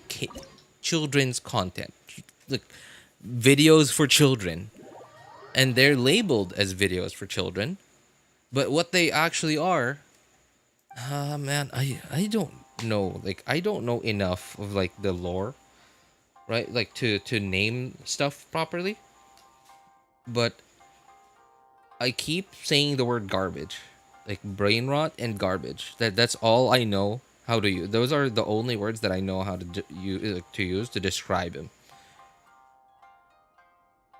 And it's like so because like okay, and I know this because of until about 6 or 8 months ago, I so me and my wife, we allowed our son to watch YouTube every now and then. It's just like for weekends, just to relax a little, right? Like to give him some freedom. And I started to notice some of the videos that he was watching, and it was so okay. This is just one example, and there are many like other different examples that did the same, if not worse than this. So here's an example. It was a clip. It was a clip of an old a really old ship that was like sold to some scrapyard, like somewhere in India. Well, at least it looked like it was somewhere in India. Like if not India, then somewhere in the Middle East. I don't know. And it was being grounded. Like it was moving straight towards a beach where there were like hundreds of like workers like waiting for the ship to come so that they could scrap it. And like it was a clip of that happening, and some idiot who owned the YouTube channel narrating, saying that like, oh look, there are hundreds of people that are in danger, this ship is out of control, and like just, and I specifically know that clip was of a scrapyard because I remember seeing it in a short documentary before. And like it was also very clear in the video that nobody was panicking. Everyone was wearing hard hats. Everyone looked like they were sweaty from work, and they had tools for scrapping metal. YouTube Kids or normal one? Garbage. Like I heard about the YouTube Kids thing, like from like way back then, from like even before my son was born.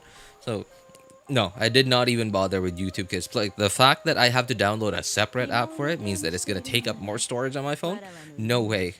and like give me more garbage than normal. No way. I didn't even bother with that. So it was just a normal normal YouTube app.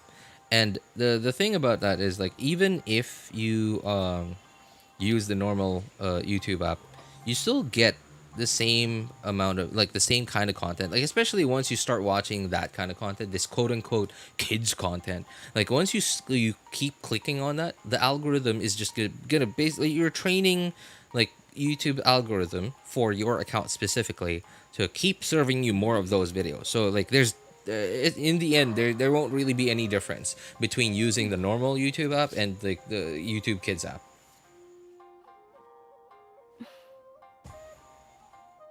Might as well use an attention trap like Subway Surfers gameplay in the corner. Those AI voiceovers, yeah, they say anything. Yeah, and like, oh yeah, that's right. I think it was an AI voiceover, actually, and it was, and I'm pretty sure it was one of those channels that uploads like one or two videos every single day nonstop. Like very consistently, because like it's completely automated, it's completely AI generated everything.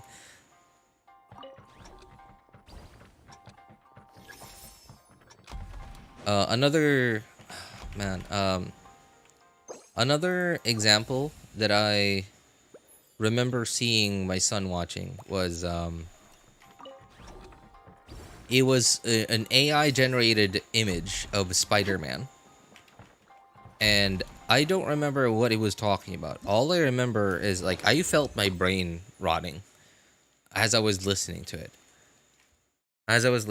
Like they were making up like some kind of like story for Spider-Man and like other superheroes that were like being talked about in the short.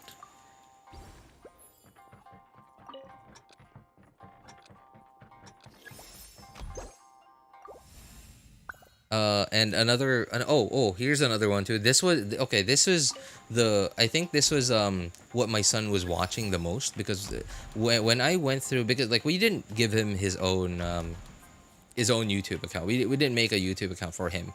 He was just using my wife's YouTube account. So as I was going through my wife's YouTube account, clearing out the garbage that was in it, like unsubscribing from like all the garbage YouTube channels that my son subscribed to, and like clicking the three dots thing on like every video that on the home feed that YouTube would suggest, and say not interested or whatever, like anything I could think of to tell Google's YouTube's algorithm that I not this garbage. I spent like hours trying to clear it out. So every like most of the videos that I was getting the account was getting served were of these fictional. I don't even know the origins of these characters. Like so skibbity stuff, it, like was very very prevalent. And there were also these, I don't know who those characters were. Like they looked like just okay. I forgot to start. They looked like 2D characters, and they seemed to be like somewhat well known because there were so many videos of them. So apparently there's some kind of like internet lore behind them that I don't know about. And like every single video that was being served to that account was just like some AI generated YouTube channel talking about like making up their own. Oh, here. Okay. Making up their own stories about these characters, and like making up some kind of like love triangle, like love teams between them. Like that, oh, this character dated this character, and like because of that this character was jealous of them, and they did this, they did that. And I was like, this is, and it was clearly okay to me, because my son, so he's a kid, right? Like when we first started to let him watch YouTube, we let him watch stuff like Blaze and the Monster Machines, or like Paw Patrol, you know, stuff that you typically see on like a kid's channel, right? Like Nickelodeon or Cartoon Network. um, right? But then at some point, YouTube starts serving, like, because you watched kids' videos, at some point, YouTube starts serving those kinds of videos, which I, like, when I listen to them, there's zero hint in my brain that tells me that this is a kid's video.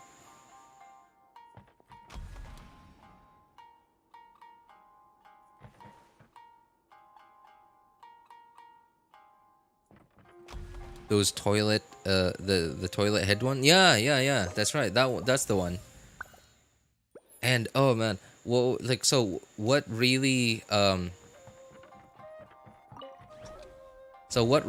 pushed me over the edge to finally start cracking down on it was when my son started asking me about, hey, like, when Skibbity does this, like, is it true that Skibbity is this, Skibbity is that, or like this there's also this YouTuber called Afmao that my son was really wait.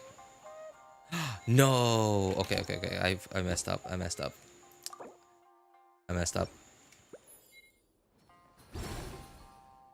Okay. Can I rewind one more time? There.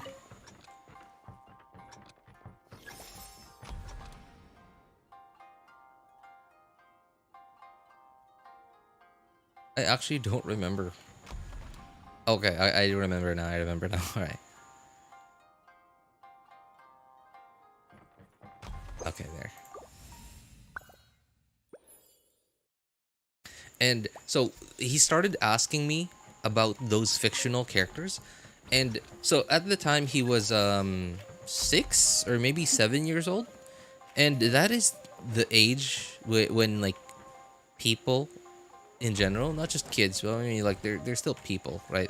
Right, when people are like, they believe anything that they see, especially when there's like some kind of believable narrative that happens around those characters, right? Like, there's some kind of narrative that makes it sound like there's an actual story happening around those characters.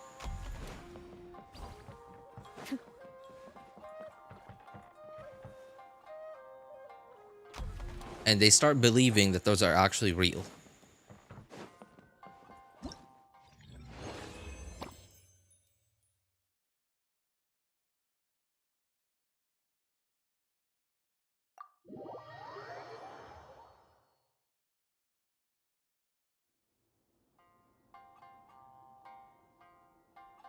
How did those characters look? I don't even remember what they looked like, man. All I remember is well, there were okay. I sort of remember what some of them looked like. So there were these like cat-looking 2D characters where like it was like something that you would see out of Paint. Like Microsoft Paint. Like just cat-looking like characters where like the heads are just a circle and then the bodies are just triangles, and then like just the ears are triangles on top of the circles, and then like their hands and their arms are just sticks, like lines drawn, and then their paws are just circles that have triangles on them.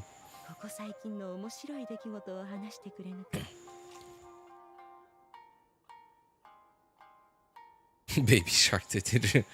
I'll say download Studio Ghibli stuff and put it on. Put it on it. Studio. Oh wait, hang on.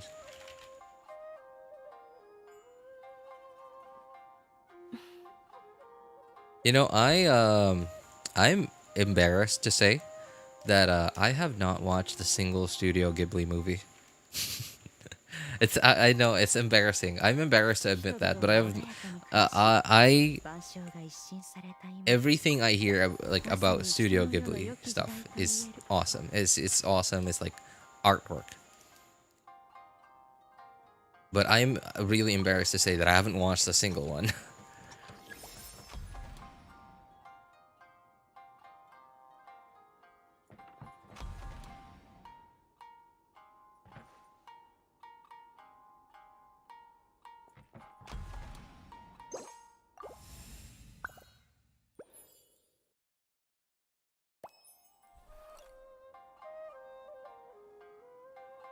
That sounded like one of those how to draw Doraemon type of explanation.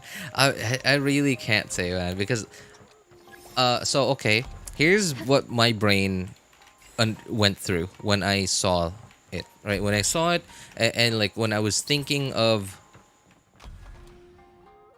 what I was thinking of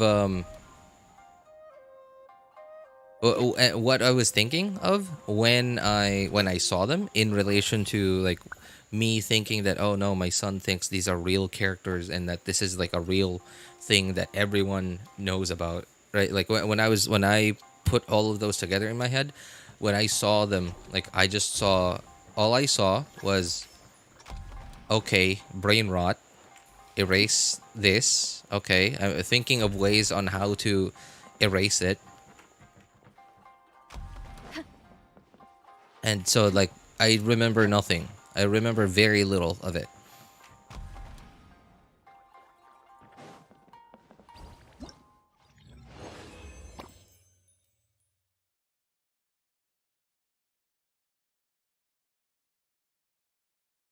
Studio Ghibli. Studio Ghibli. So, from what I understand, they are an animation studio that is run by and or owned. I don't know the details of it, by this like one guy that I don't know the name of. Man, I feel so ashamed right now. And most of, if not all, their work is just, man.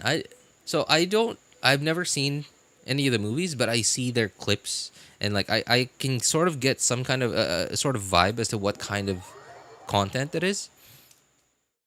It's, from what I could see, it's similar to like Akira, but Akira was like dark and gloomy and sad and depressing, whereas like Studio Ghibli stuff seems like really wholesome and like sad, like it makes you cry, like cry your eyes out, but like wholesome.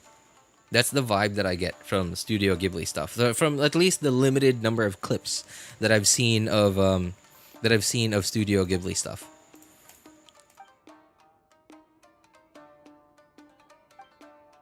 Can we stop entertaining people's laziness?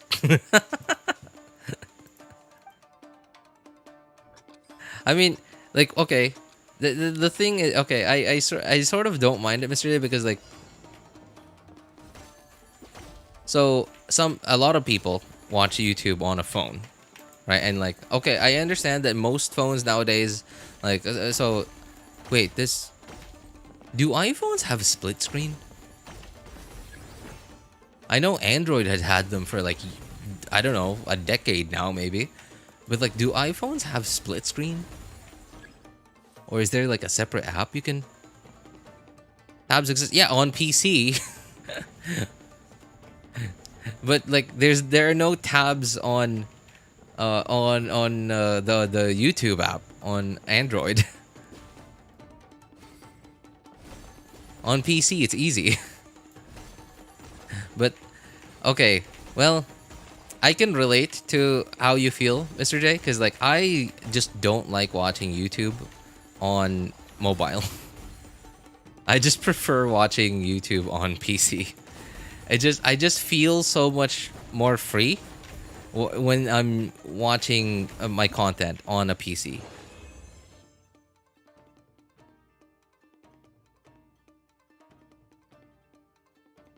Now, I haven't because whenever I hardly ever watch YouTube on my phone.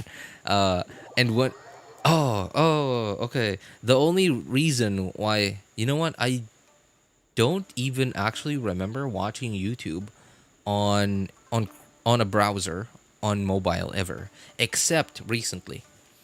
Because so okay, I've mentioned on stream before that I have two phones, right? Like one is like $100 phone, like a really cheap like $100 phone, a budget phone that came free along with the laptop that I bought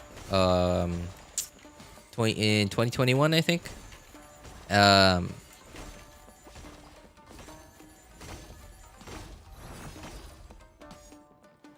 And the other one was my brother's old phone, which by the way I picked for him.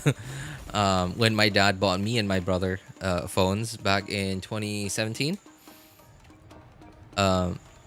Because the phone that he lent me, that I have now, it broke at the time.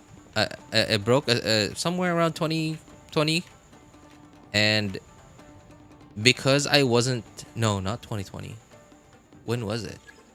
For some reason, I wasn't here to help him out with it. So I think it was somewhere around 2017, late 2017. It broke and they had no idea what to do with it. So my mom just went and bought my brother a new phone, like a really cheap phone as well, like $100 phone.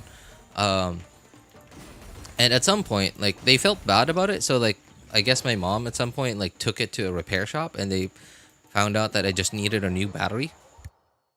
So at that point, my brother had 2 phones and I had 0 phones, because at that point I didn't have I didn't buy my laptop yet it wasn't 2021 yet. I hadn't bought my laptop yet. It was like a year or more before I bought my laptop that came free with the phone that I use now.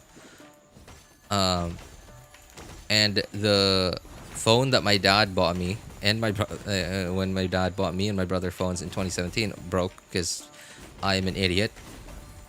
And because it was a OnePlus phone, it just, because I live in such a small city, spare parts just don't exist here. And it was just way too expensive for me to ship my phone to Manila to have it repaired. So yeah.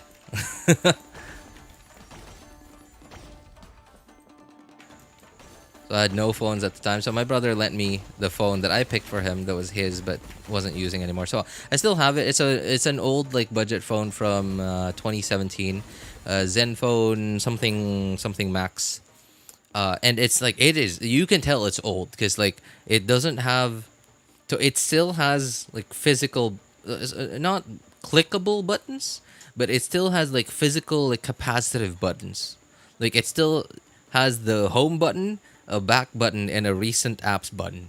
Like that, and it's not just software buttons; they're hardware capacitive buttons. And it still has a 16:9 aspect ratio. And I don't remember what Android. Man, what version of Android is it on? Even I don't remember.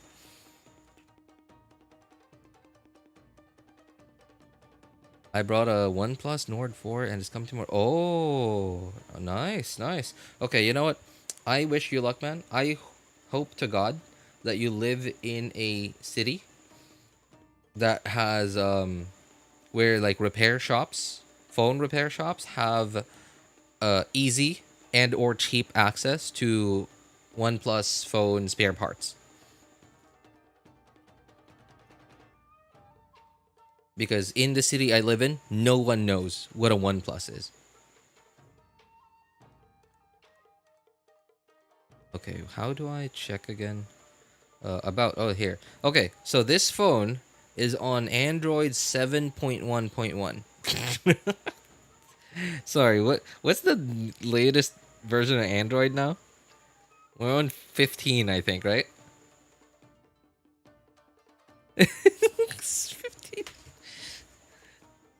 Not even halfway to the newest version. 7.1.1, jeez.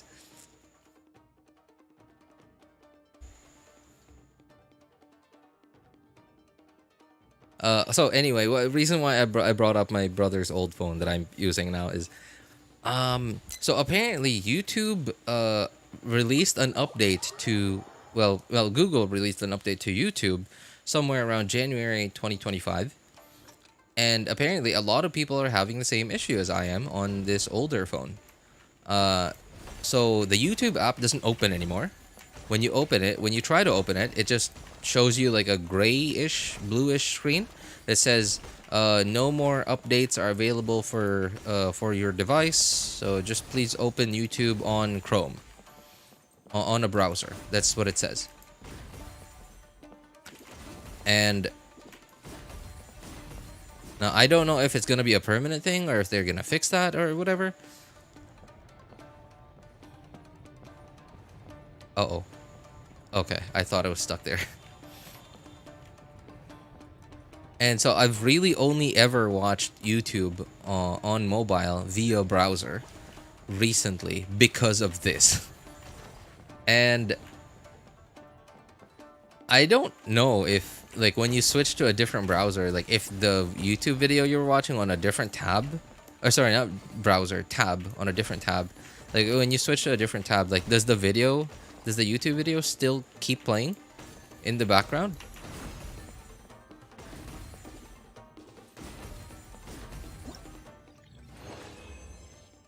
Yeah, that will be permanent. Oh, man, that sucks.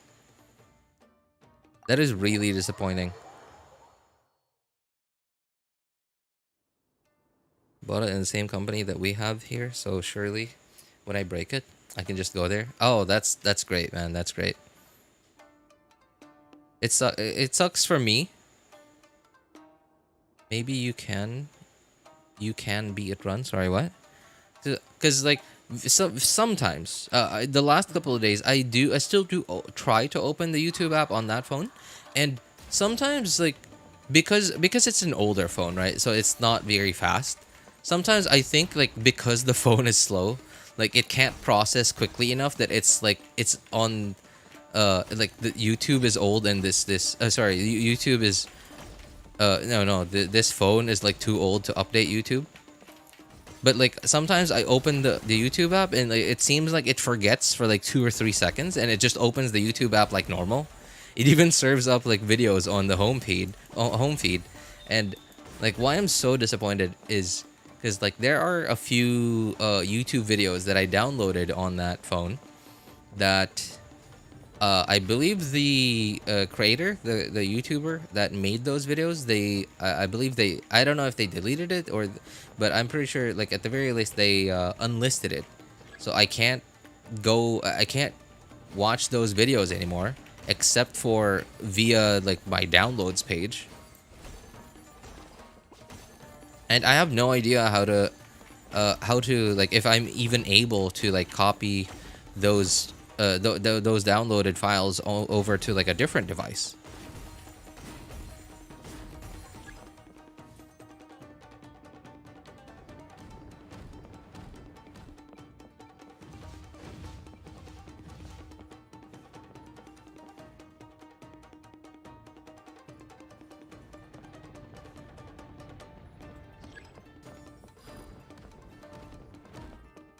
Oh, come on.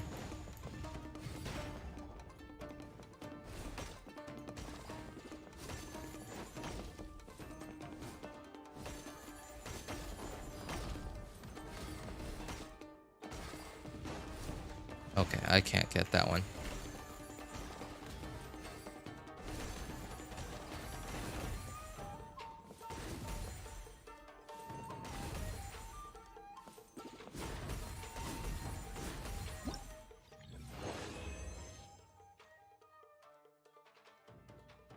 The video freezes, but it can run if you have RAM available. What do you mean it can run if you have RAM available? My old phone used to start lagging. It's just from getting notifications. So I feel so much better.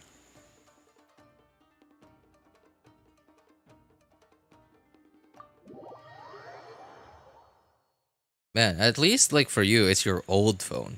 For me, it's not as bad as like yours at least, like your old phone. Like your phone just lags up just to receiving notifications. But my phone, the phone that I'm using right now, this $100 phone that I got for free, it's not great. So when I'm not using the phone, I just turn Wi-Fi off. Right? Like when I'm not using the phone, I just turn Wi-Fi off to save the battery, to save some battery, so that I don't have to, so that I won't have to charge it as much. No, charge it as much as if I kept Wi-Fi on forever.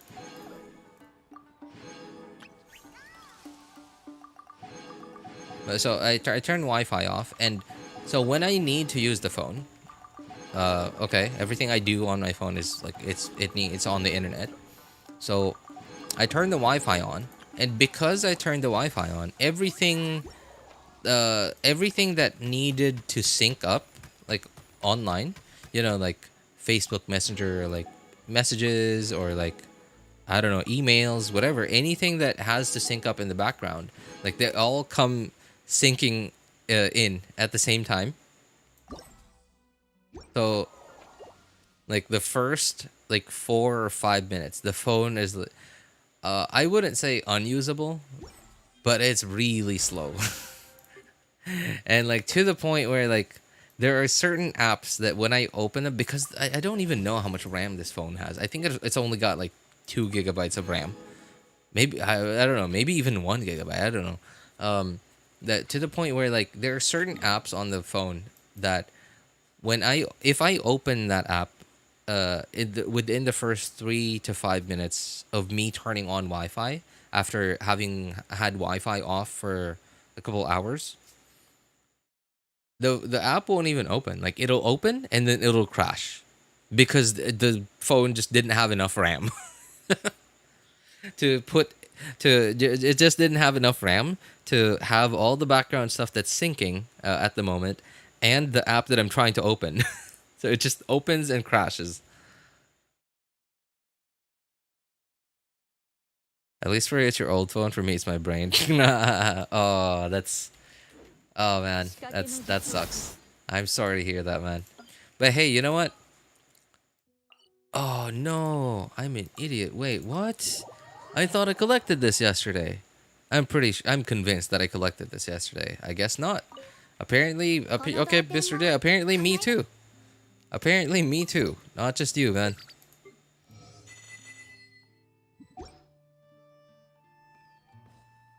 Keep 5G disabled. Apparently 5G drains battery fast AF. Oh man, bro.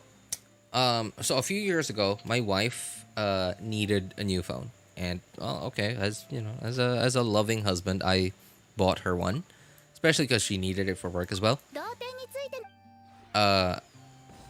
And at the time, shake my head.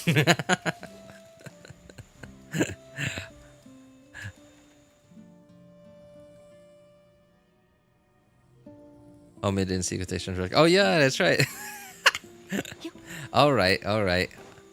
Well, hey, you know what? You just hand me this one. Just this one. Just don't make me feel like I'm the only one, right? Just for this one, just this one time.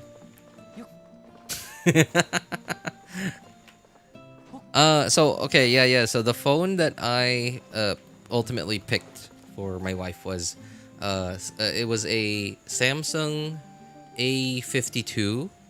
Now I'm not sure about like Samsung's thing. Like they're different like models. I believe there's like an A52 like different year, like 2016, 27, 2018. I don't know. But I'm pretty sure that they had like the same model number but like different years. I'm pretty sure it was like from 20. Oh shoot, I can't even remember anymore. 2022, maybe. I could be wrong. But there was an option. There was like they had two variants of it for it. So there was one that had no 5G, and the other one had 5G. And the other one that had 5G was about $100 more expensive. No, about like $80 more expensive than the one with no 5G. And this was like somewhere around 2022, I believe. Yeah, 2022, somewhere around 2022. And at the time, I was like, I'm pretty sure now there are at least a few cell towers in my city that that are 5G, but I highly doubt that it's even got great coverage. All right, and what I understand of 5G is it is depending on what version of 5G it is. It has very low penetrating power, and when I say penetrating power, like it is not very good at going through walls, going through structures, or other obstructions, especially depending on what kind of 5G it is. I understand like I don't know like the different terminology for it, but apparently there's like different kinds of 5G. There was like the higher powered one that could give you higher speeds but had the lowest penetrating power. And there were the different variants that had lower potential max speeds, but had better penetrating power, and they had like a higher range. Fine, RJ. I'll make you feel like a natural. Yikes! Oh my God, no. Well, I take that back. I take that back. So anyway, yeah, I went with the non 5G variant because like number one, it was cheaper, and number two, I knew that 5G coverage in my city especially at the time, and even at the time, I really was not expecting at all, like any, I don't know, like improvement in 5G coverage in my city. I just didn't see any incentive for Philippine cell service providers to widen and or improve 5G coverage in my city. So and I knew I knew at the time that 5G the 5G antenna on a device takes up way more power than the 4G antenna.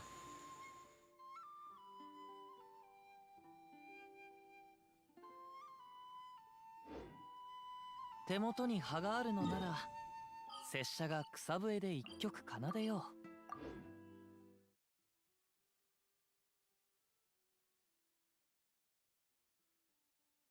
So yeah, for me at the time it was a very easy choice. And even today, if I have the choice to go with a device that has no 5G, right? Like everything is the same, like same specs, same model number, everything, same software, and that device not having 5G, I would still prefer to go with the device that doesn't have 5G because number one, there's one less antenna in it, one less piece of hardware that the manufacturer had to install into it, which means it was cheaper for the manufacturer to make this phone. Therefore, maybe they'll make it cheaper for me as well. Well, hopefully that's the idea. And if they do, then hey, great, I'll go for the cheaper one. I don't need 5G in my life. 4G has been perfectly fine for me. Yeah, I just because okay, at least with my experience with cell service providers and mobile data in the Philippines, I have never experienced I've never gone through an experience where I felt like I was lacking speed, and it was just lacking speed because of poor coverage. I just don't see why I ever need to move to 5G because like 4G has been 4G LTE, whatever you want to call it, has been like so far more than enough for everything that I need. I don't need to download anything big on my phone ever via mobile data. And if I do, I'd be wasting so much money because like I already have Wi-Fi in my house. Why would I why would I download something like really big and use up so much of my mobile data? It's just stupid.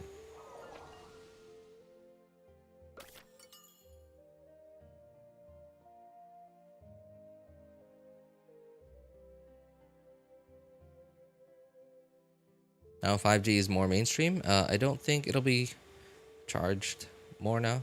I don't think it'll be. Well, sorry, what do you mean, Sporet? By more it'll be charged more now. You mean like service providers will charge more money for 5G? Is that what you mean? 5G is pretty much useless if you have Wi-Fi.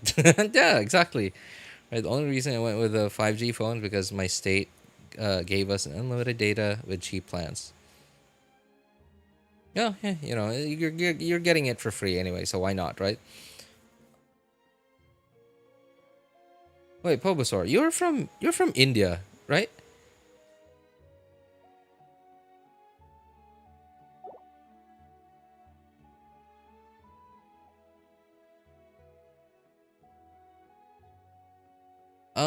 So I remember watching this short. Okay, I'm not gonna do this today.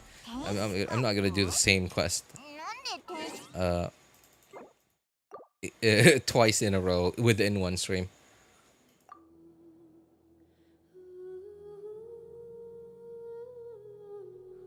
So I remember seeing this short on YouTube. It was from this guy, like one of those like YouTubers who mostly make shorts, and their shorts are mostly about I don't know, like different kinds of trivia, like from just all over the world. His trivia was mostly about just different like stories, you know, like unique, entertaining, informational, inspiring, whatever stories, like clickable story that someone in the world went through. And one of his shorts was about this guy in India, really rich guy in India, who uh, who had a daughter, was complaining about who had a daughter who went to college in America and was complaining about the bad Wi-Fi that they had in their dormitories. Someone's daughter didn't get good net. Yeah, that one. Yeah, so he went over to I don't even remember the details of it anymore. So like he went to some cell service providers at the time, some big cell service providers at the time, and I don't know, like I guess he tried to make a deal or asked them to improve their services, whatever, and they were like, no way. So he made his own service provider that provided really cheap, really high quality cell service.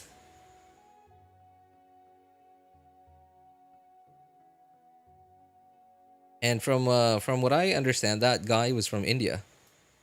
Now I don't know. Okay, you did say in your state. I don't know if that was in your state, Professor.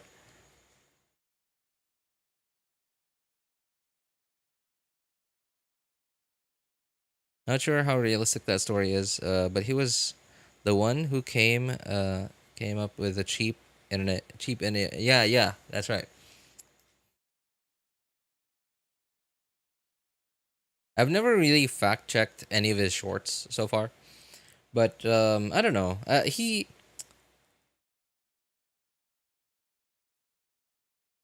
I haven't seen any indication so far of his stories being, I don't know, being brain rot.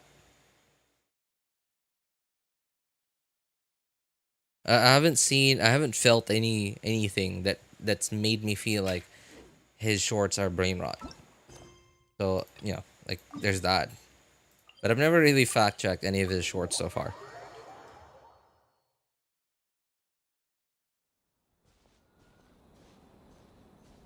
なんだかタヌキを追いかけお I was playing like 1 gigabyte per month. Per month? Jeez.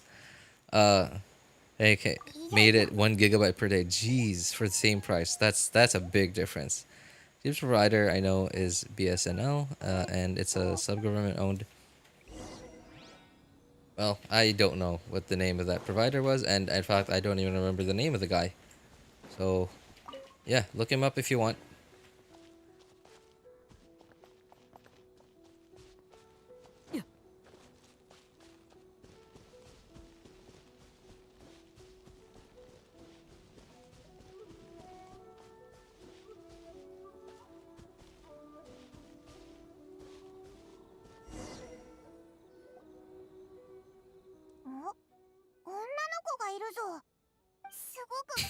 BS BSNL is cheap, but the networks it works on, but the networks it works on are they work on hopes and dreams. Jeez. さっきのは一体あの女の子と Geo. 目があっただけなのにまたいつの間に Okay, I don't know if he was the richest guy in India, but like at least according to that short, he was like a billionaire. Like he was like a really really rich dude. Like okay, can you imagine just a guy who had nothing to do with the cell service industry, and then like just deciding I hate the current cell service providers. I'm gonna make my own, and I'm gonna be the biggest one. I'm gonna be the most successful one all of a sudden because I have so much money.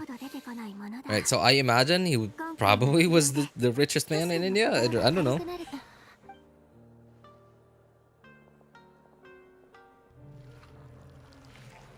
Among the richest in the world too. Oh man, jeez. Okay, man, way to go. Way to go, act like rich dude who did things right. 次の方どうしたんだ If only we could get like a lot more billionaires on the same bandwagon, you know? これ If only we could get a couple more billionaires on the same train, どうしたんだよ right? Like just sees that there's something wrong with the infrastructure in their part of the world. So they use their vast wealth to improve the situation for a lot of people.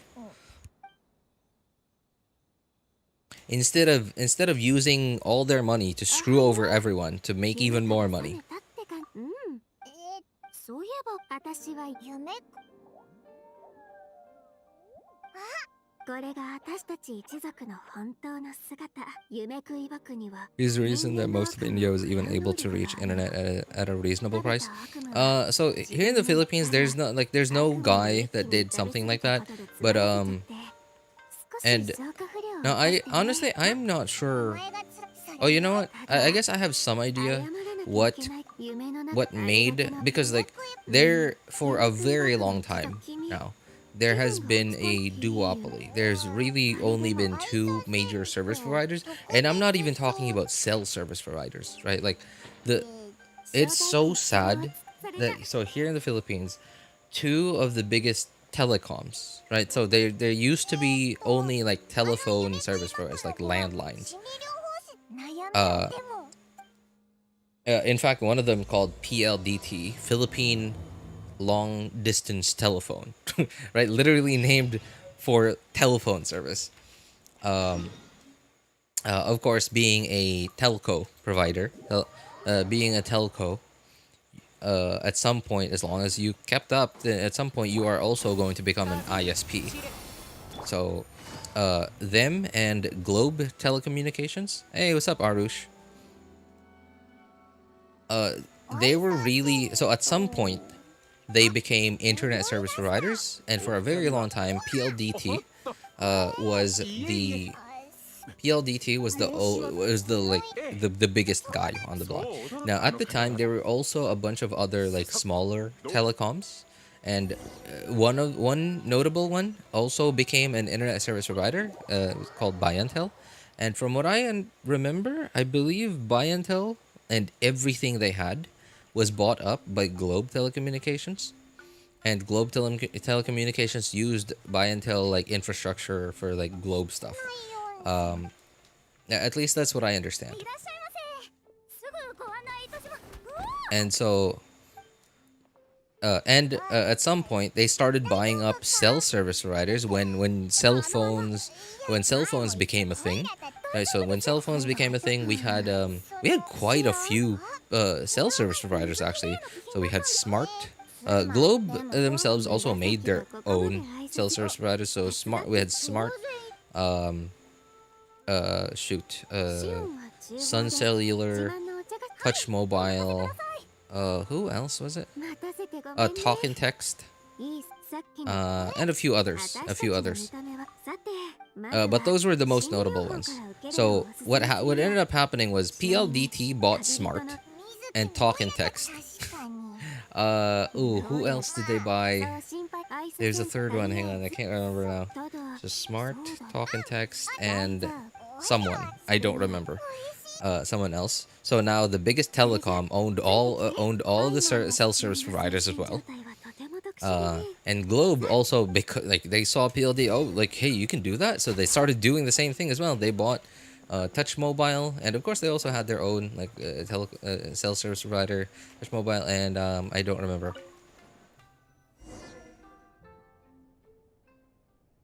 Braden Bathwater, let's go.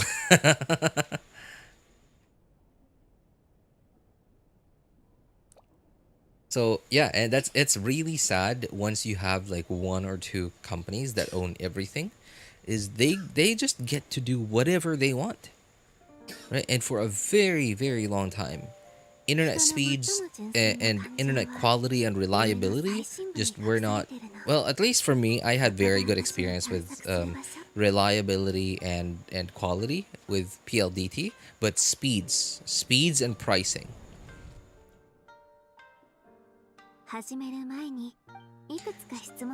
Speed and speeds and pricing really were just the thing that I never really got over for a very long time. Can I? Okay, thank you.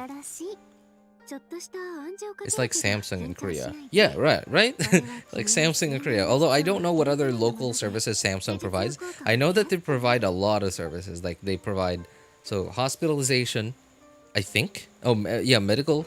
Oh, sorry, I got distracted. There was a mosquito in my face.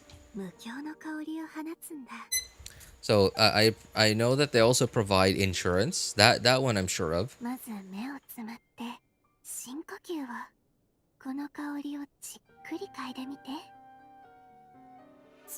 They also have a military division, from what I understand.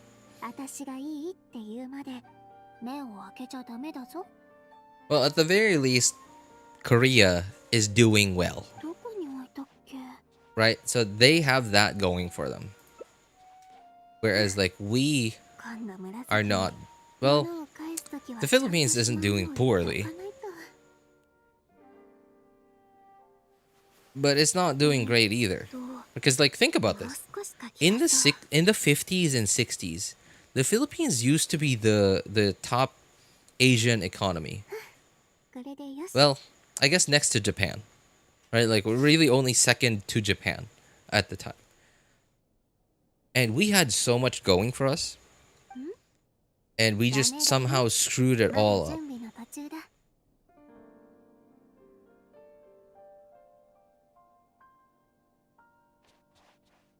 Korea's obsession with looking perfect is weird. I see you chose to peek. Did I even get to pick? I'm pretty sure I really only saw one option. Oh, if I click, if I press that I peek. Okay. So if I don't click it, then I don't peek. Okay, that was. I thought that it would just give me two options. Yeah, Korea does have a thing. They do have some kind of obsession to looking perfect.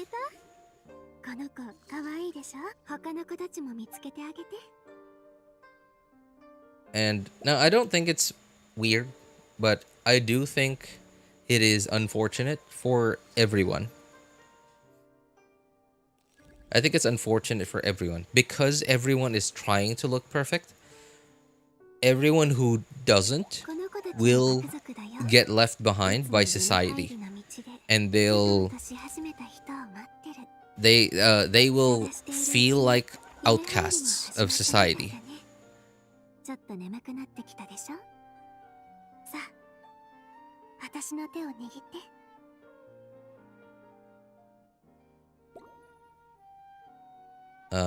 Okay.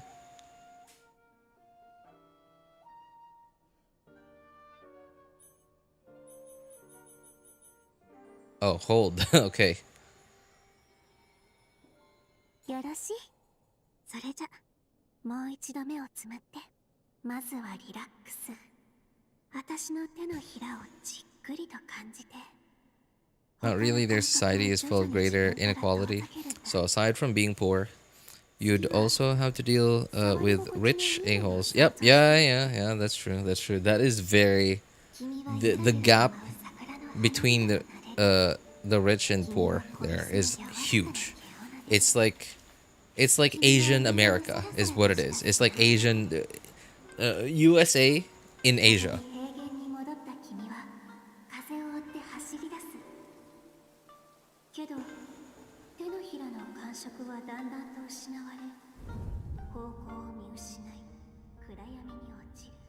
If everyone is looking perfect, then no one is perfect. Haha, wait. You just reminded me. Oh. The Incredibles. Syndrome said something like that. When everyone's super, no one will be. Like, he was monologuing. He was talking about what his plan was to make supers obsolete. He was gonna sell weapons to everyone. so that everyone became super. And when everyone was super, then no one would have been super. Everyone would have been the same. 別れがもたらす思いに敗北すれ違いがもたら Mr. J says gay. You know what? I have to agree with that. I really have to agree with that. I mean, I know the word gay nowadays is with the with all the snowflakes in the world, like if some LGBT like whatever I don't even know what to call it. There's so many different like movements and beliefs that people have nowadays. I have no idea even.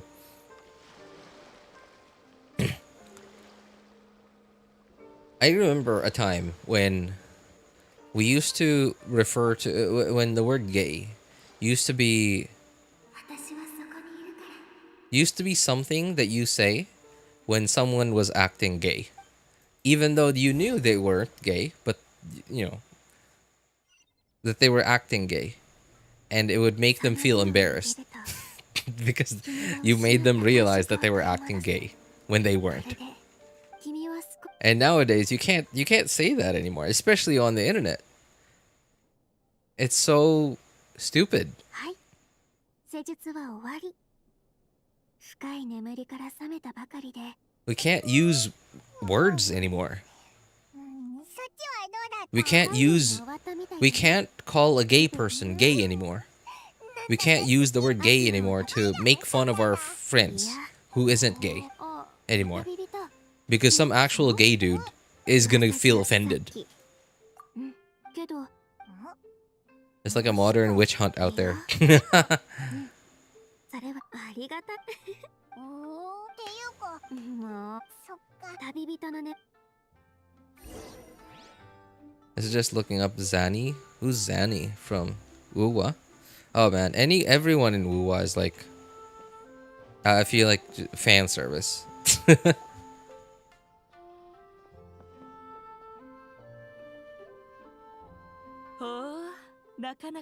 You can probably use them, just don't post it on the internet.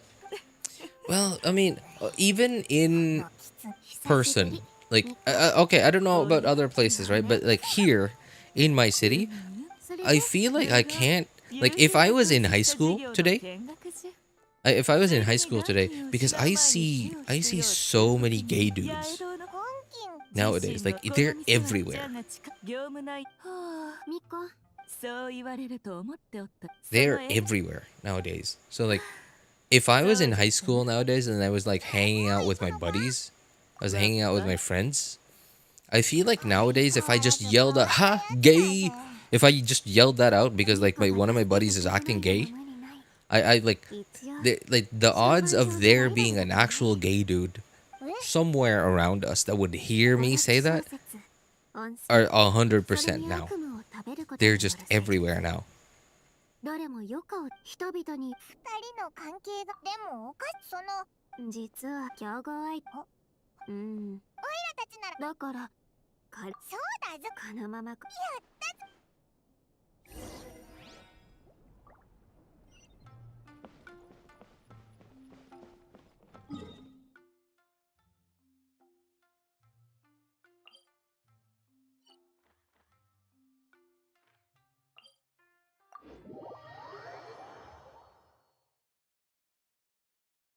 If some homo is offended, it's his problem.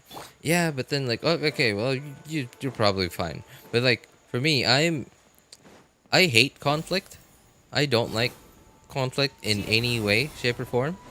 So that's why like if anyone's bothering me, I just ignore them. But I also don't bother other people. Like I do my best not to bother other people. I do my best to stay out of other people's ways. そうだなおあっちに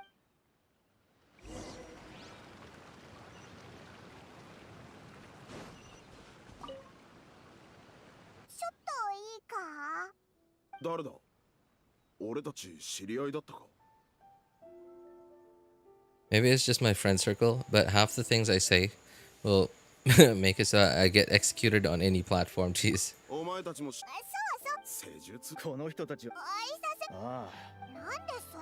Didn't I call Nash and Muji gay today already? Why would you? It's not the same as people butting into your conversation because they didn't like your choice of words. Here in my city, I don't see people like let's say if I did that out in public and like some actual gay dude heard me say that, like they would probably look my way, and they would like deduce that I wasn't talking about them, and they'd just be on their merry way. But it would make things a little uncomfortable. But of course, that depends to somebody's tolerance for it. But like if you did something like that in America, you'd get like a Karen, both like an actual female Karen and like a fake female Karen, up your up in your face if you did that in public in America. I mean, man, man. America's just gone downhill, man. And at this point, now I can't even tell what's gonna happen to America for in the next like 6 years, like with Trump back at the helm. I mean, like I don't know, who knows? Like it might actually turn out to be good, but it might also end the world. This.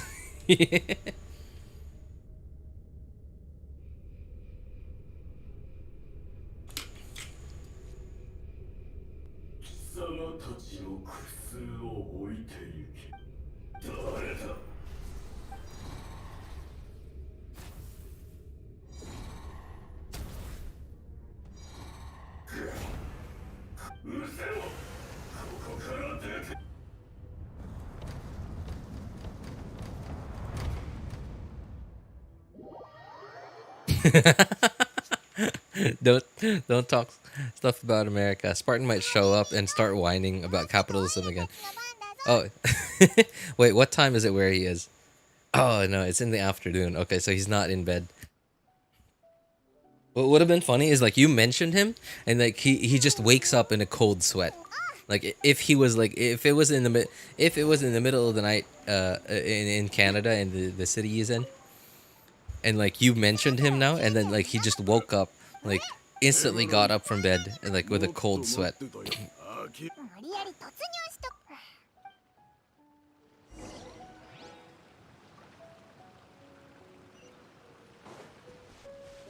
Oops.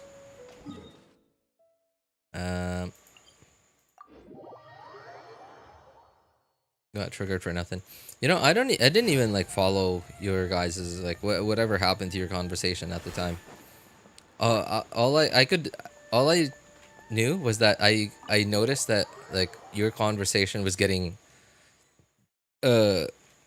getting heated, and I was still yapping.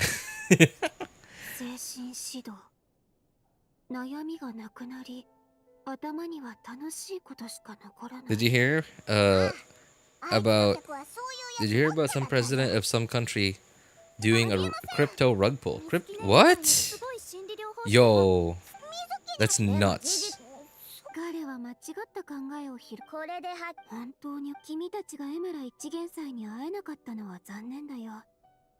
Well, I'm not surprised about Argentina. Honestly.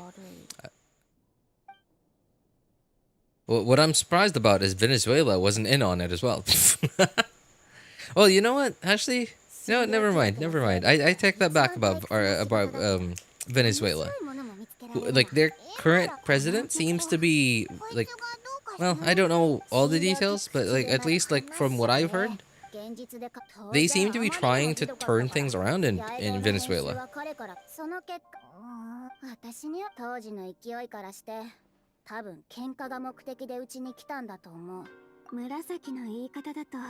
I'm so away from what's happening in the internet. I get news from people talking on Discord now. You know what's weird is that what's funny is that like nowadays people can't get away from the news, and they also can't stop themselves from listening to the news. And it's not even like they don't even listen to typical like classic news, you know, like straight from CNN or NBC or like news networks. They get their news from other people. They get their news from YouTube channels. They get their news from blogs. They get their news from drama YouTubers. And because everything is drama nowadays, people can't stop themselves from listening to it. And what's funny is that 20 years ago, man, do you remember when 20 years ago, like a 12 or 14, 15-year-old just hated the news? All we wanted was to switch the channel to some like Cartoon Network or like Animax or well, Disney, no, shoot, or AXN or Jack TV. But mom and dad were like, no, I'm watching the news.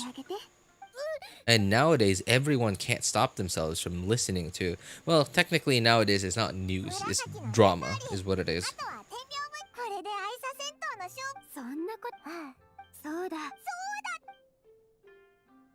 Anyway, RJ, here's the TLDR. We talked about the US. Spartan went, capitalism. Okay. Went on a tangent about how capitalism is the best because socialism is evil. I remember about that part where you guys were talking about socialism and capitalism, like whatever, right? Like, and that's why I remember I started talking about. I said it doesn't even matter what kind of society a country and its leaders choose to be, and not exactly those words, but something similar to that. And then I started to go into what's actually important is that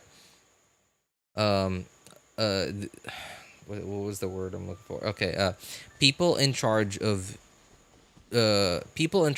big corporations that provide our necessities and services, the services that people need and or want. Just don't act like idiots. And I don't know if you heard me talk about this because, like, you know, your conversation with them was getting heated at the time. But I mentioned this because, like, at least from what I could see, I don't think capitalism, socialism, whatever, democracy, communism, I don't think it matters. Your country's like how your country is governed can be whatever it is, but I think if people actually just cared about each other and understood each other and actually stopped caring only about themselves, regardless of whether you're a democracy, you're pro-capitalism, socialism, whatever, communist, whatever you are, whatever country or whatever your society is like, as long as like people in your country and your leaders actually cared about each other and like actually cared about each other and wanted things to improve for everyone, not just themselves, that's all that's you need.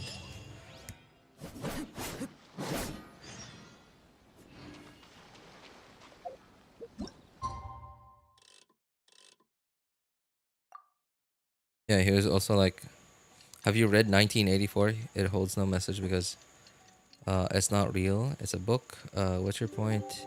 The free market will sort things out. Wet socks too. Oh yeah, that's right.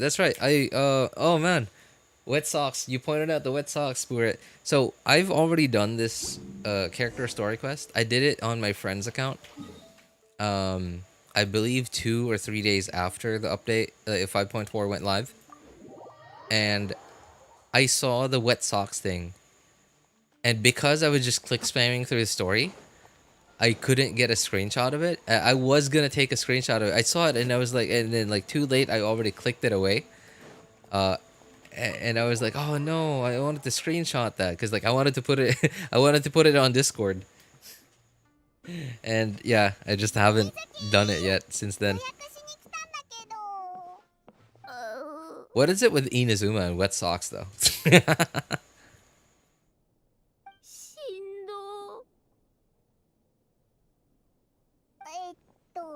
We are the world. Oh god, I don't want to sing this. We are the children to make a better place, so let's start getting. Oh yeah, speaking of that song, wasn't that the song that like that video that went viral of all those like celebrities starting from Gal Gadot? Isn't that the song that they sang? And like everyone just hated on them. Everyone just hated on everyone that was involved in that video.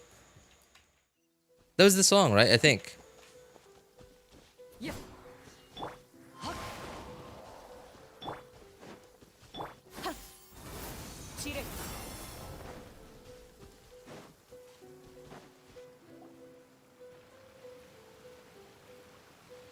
今日海で網を投げるときにうっかり落としてしまったよ。あんなに大きな網だっていうのに、ま、どうでもいいか。俺も仕事でしくじっちまったが、賊を数人取り逃したところで何の問題もねえよな。お前らな。な、面白い。 I still don't understand like why people were hating on those celebrities making that song. I don't know. I feel like their intention was, I don't know. I guess like I felt their intention, but maybe I'm missing something. Like maybe there's something that I don't know, that you know, some other thing that I don't, you know, that happened that I don't know about. Maybe that's what people are hating on.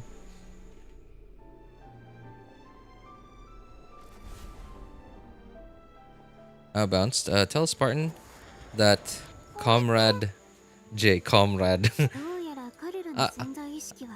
Bounced. Tell Spartan that Comrade J is sending his regards to his favorite smooth American. That was probably a terrible Russian accent, but hey, I tried, you know. All right, hey, take care, man. Take care. Thanks for coming by to hang out with us. And, well, thanks for helping me yap. Because, like, when you came in, I was, like, running dry on things to yap about.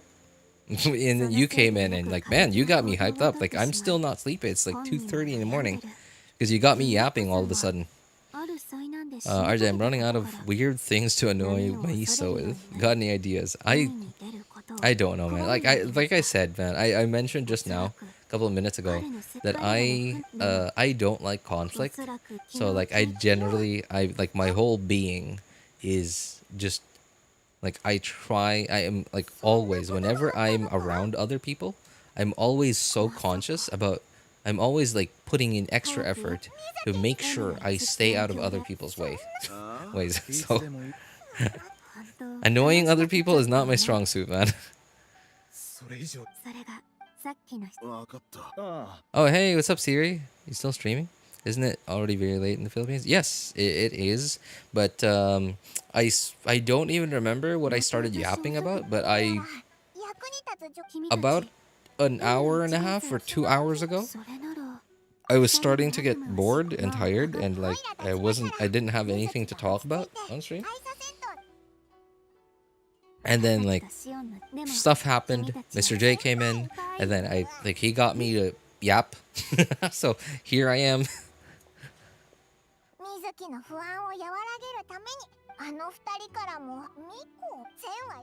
Not bad. Hey, thanks, man. Oops.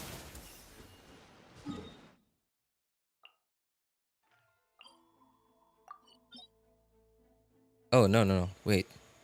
Where is this? Oh, it's up top.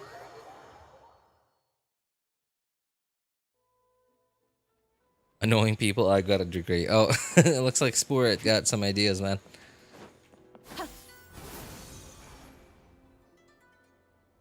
I want to hear some trivia. I want to know some trivia. Yeah, sure, man. Please. Please do, Siri. わっぱたちよ、おみくじでも引きに来たのか？ある。その言い方、わらわの旧友に少し似ておるな。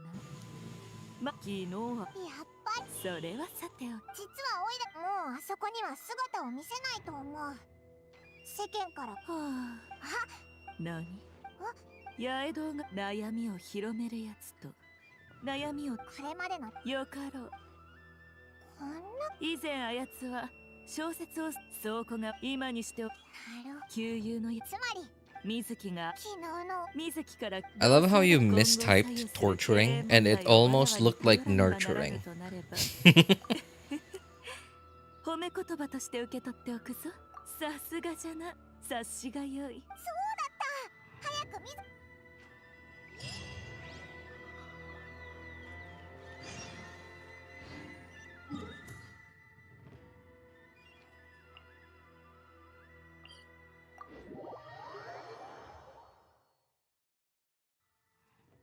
I'm out for real now. Have a good night. Alright, take care, man.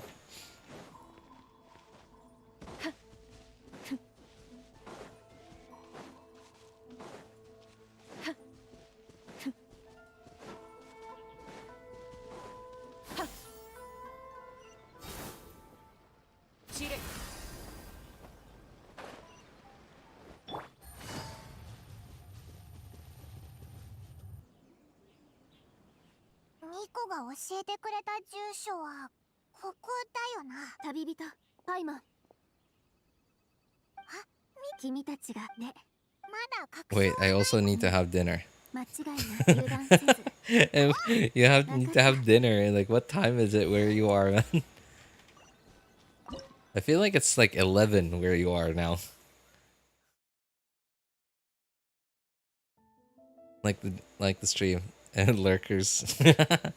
Every time I think about the word lurker, I can't help but think about like lurkers from StarCraft Brood War. Is it Electro and Animo, okay. Electro team that has I guess I could do this. Excuse me, sorry.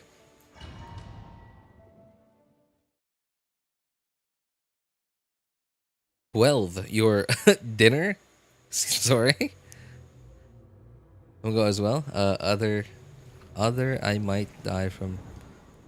Otherwise, I believe. Otherwise, I might die from malnutrition. Oh yeah, of course, dude. Go have dinner, man.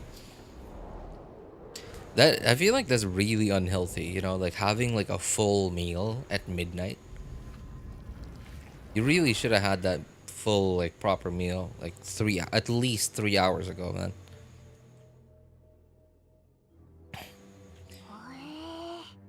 中はこんな感じなのか。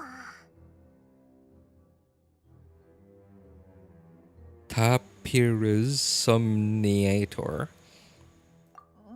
Mizuki constellation means dreamer, tapir in Latin.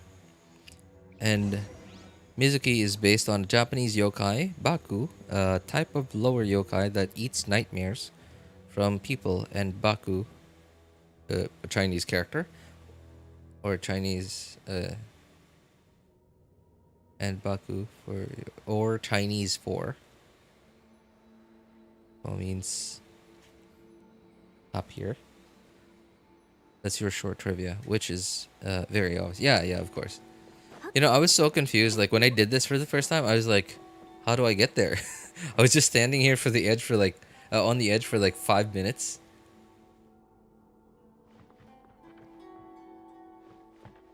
顔が曇ってるぞ。せい。はっ。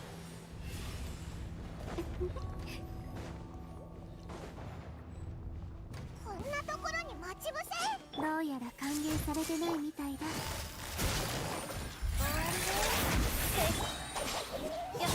夢療法。 I still hate the fact that you can't even like you can't. I don't know. Like what were they thinking? Like making Yumemizuki's kit like this, where you just press E and you walk around. Up here is an animal. What kind of animal is it? Is it some kind of like lore thing animal? Like, so it's not like a real animal? Tapir also got mistaken as a panda back in China because of its black-white color. Oh, it's a real animal.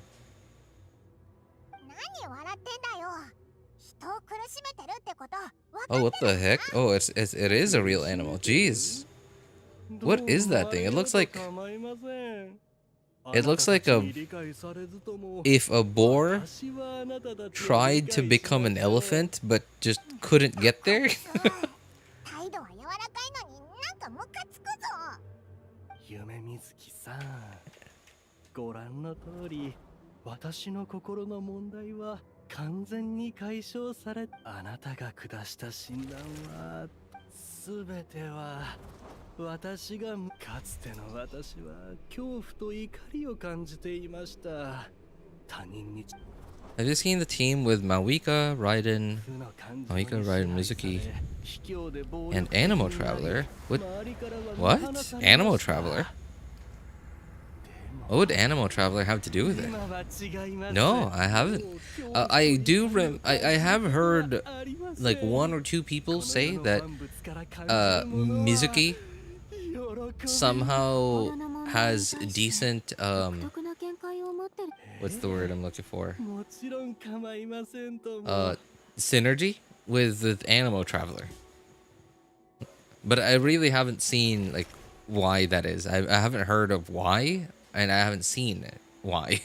最初の物語の主人公はとある兵 Some animal that looks like an anteater or a pig. Oh yeah, that's right, anteater. That's right, or a pig. They're mostly in Indonesia and Malaysia, and they're endangered animals, so we have to save them. 残念ながら兵士の怒りは I feel like I've seen this animal before, but for some reason, I don't remember its name. I might have just seen pictures of it, but like I had no idea what it was 不思 called. 議でしょ人間の人々のでも同時に君のした Brother, may I have some oats? Oats? あの二人のこと健全な人格には負の感 It's like a fun team, not a meta team. Oh, I see. Oh, it's like the team that Zajeff calls air fryer. 昔の Have you ever heard of that? Like Zajeff made up this team that he calls air fryer, と言えるほど変わった and it's like a burning. It's an animal slash burning team. までに会われあなたこれによって証明されること You haven't seen the meme? May I have some oats?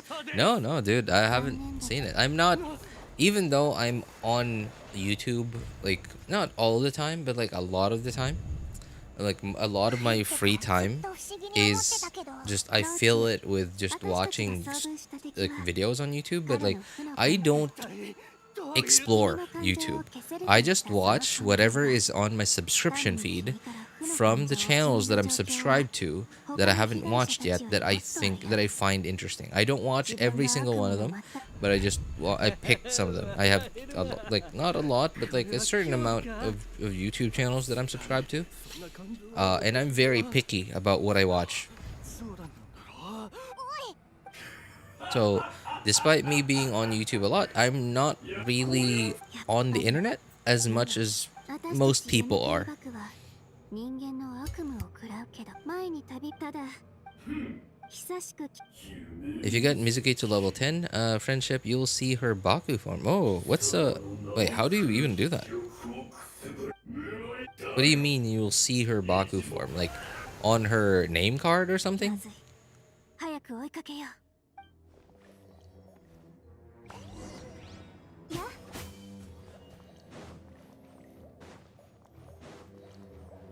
See? Oh, what the? Okay. Oops.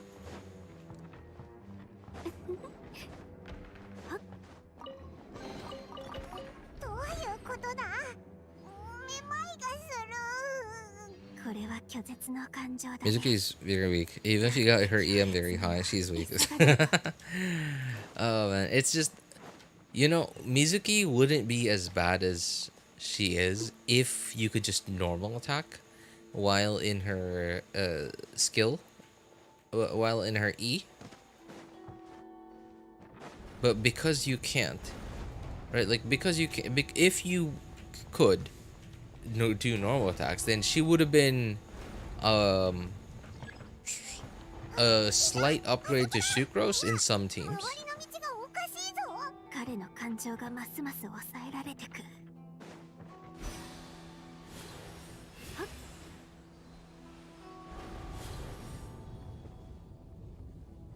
Uh-oh. Oh, okay. I thought it was gonna go all the way down.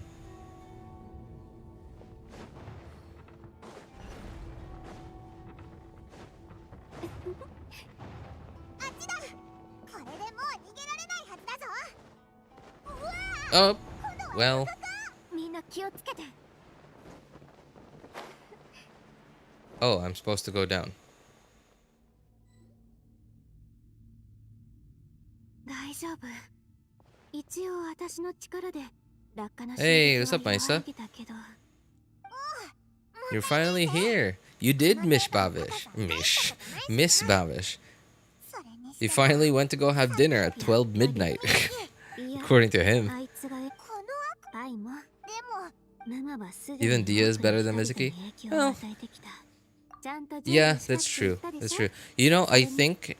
So, okay. You know how, like, Dia was, like, almost completely useless at the time that she was released? And somehow Hoyo, with the release of certain new characters, they slowly, very slowly made Dia a little more and more usable. I think that was only because Dia has some off-field presence. But without her off-field presence, Dia would still be exactly what she was on day one. But Yumemizuki's problem is she doesn't have any off-field at all. She's just completely useless off the field. So, I don't know, like, I feel like Yumemizuki is gonna be one of those characters that just was useless on day one and is still useless later on, 5 years later. Hard day, how are you doing? I'm good, man, I'm good. I'm starting to get a little sleepy because, like, it's a little late, but, I'm happy that I at least, like, got through, like, quite a lot today.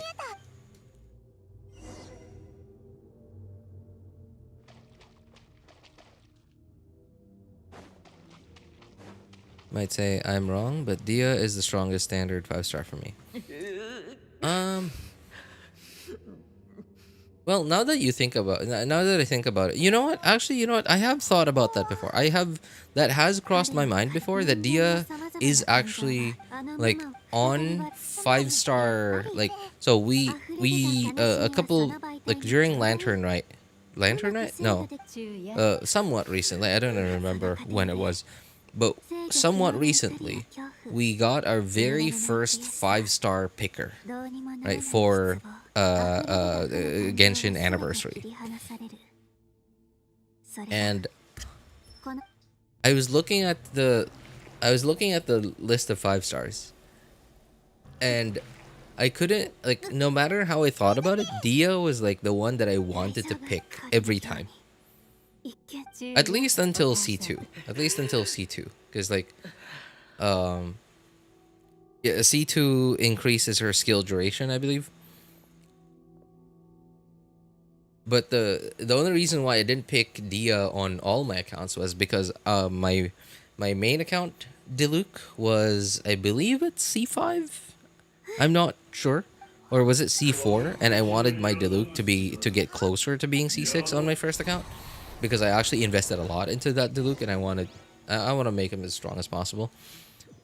And I already had Dia on the first account, so I didn't bother picking Dia, even though I wanted to get closer to C2 Dia, but I didn't. But yeah, I have to agree, Siri. I think Dia now is the, I don't know about strongest, but I think, in my opinion, Dia is the most valuable standard 5-star now. Strongest, I would still say, goes to Tainari, because when I hear the word strongest, like, and it refers to a character in Genshin, I still can't help but think that it's a character that deals personal damage, right? That deals damage based on their stats, their attack, their defense, or whatever they skill with, their attack, their defense, their HP, their crit rate, their crit damage.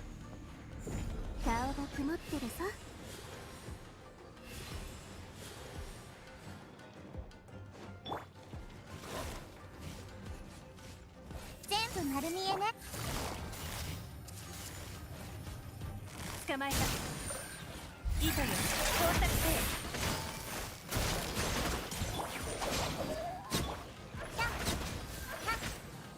手をつなぎましょう。やっや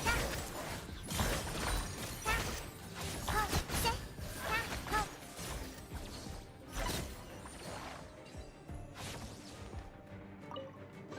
ほ。And for me, I still think that's Tainari. Tainari is still the strongest personal damage dealer among the standard 5 stars. Unlike me, got C6 Tainari. I don't really like Tainari. Man, C6 Tainari. What? How did you even get to C6 already? Because like remember, Tainari is the newest standard 5 star we have. Oh god. Oh wait, what is happening?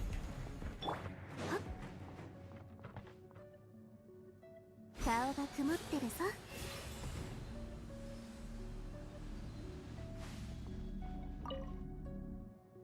打ち上げ花火を見上げ、エマに願い。 What is this Devil May Cry looking map here? 貸してくれてありがとう。 It is the domain 力は十分 thing 集まった。 that you have to go through in Yumemizuki's story quest. この先に核がある。けど。 Then I guess you want my Tainari, RJ? I still wouldn't. I still wouldn't. I mean, like, it would be nice to have, right? So, like, if I had C6 Tainari, I might actually build him. Just to give myself more team building options. But before C6, I don't think he's worth it. But I still don't like his... Well, I don't know about not liking his playstyle. Like, I don't mind his playstyle. But my problem with Tainari is... He is a charged attack bow user, right? Which, you know, aiming, sure. And okay, sure, I have Ganyu, and like I hyper invested into Ganyu. So like, what's the difference? So Ganyu's playstyle is like way more slow paced than Tainari's. Tainari's is like really fast paced, like really fast. Really fast paced and really what's the word I'm looking for? Quick swap. Which means I have to be aiming I have to be doing my thing and then aiming really quickly.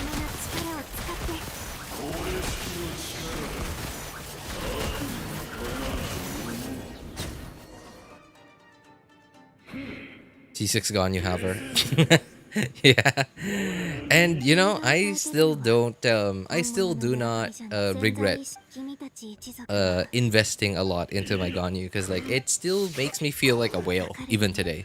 Like just being able to press E and then swap to my other characters and then swap back to Ganyu and then click and then E click, it still feels awesome, even though it doesn't deal that much damage anymore relative to like the amount of HP enemies have nowadays. まだ力がつでもこれ以上は。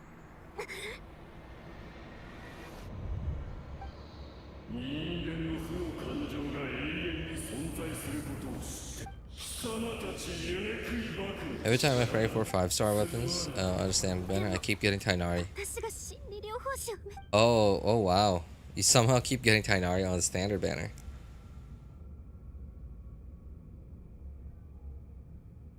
For me, like most of my 50-50 losses are like they go to Mona. 別れがも敗北がすれ違い最後は私にでそんな And like back in the day before Kokomi, みんなが君みたいな Mona would have been, yeah, Mona was like my first pick. Like she was like my favorite standard 5-star to have.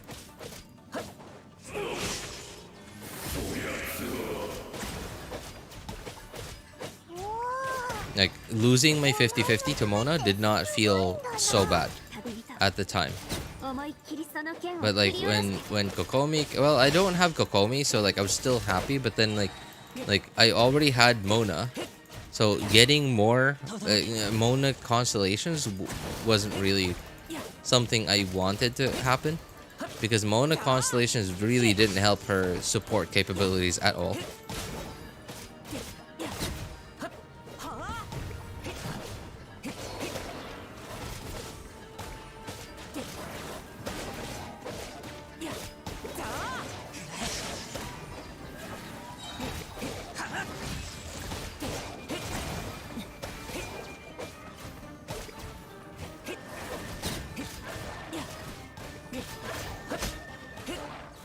I'm curious, like, why am I the only one fighting here?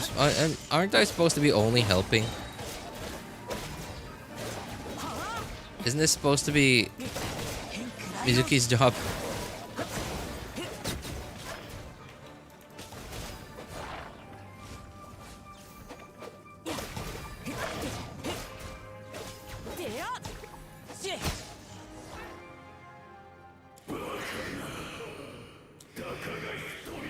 The people who are gonna lose to Mizuki and Chi-Chi in the future.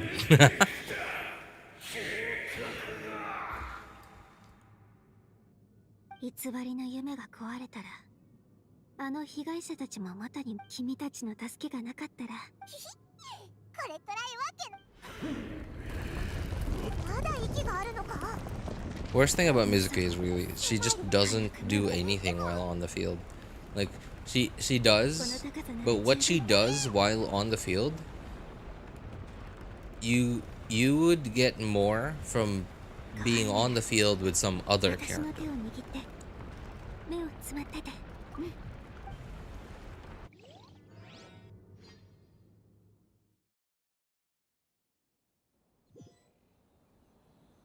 And her thing is, okay, this is gonna be loud.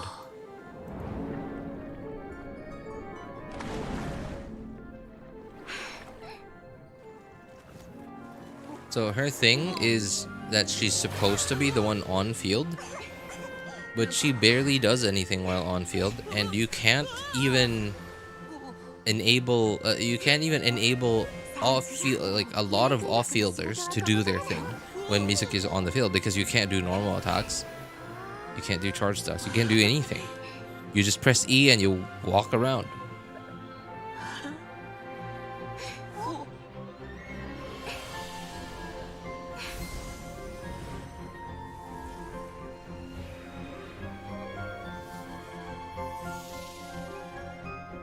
It's 8 p.m., but I might just go to sleep. Oh man, you know what? I don't know about if I feel jealous, but I kind of miss the days that I went to bed at 10 at night.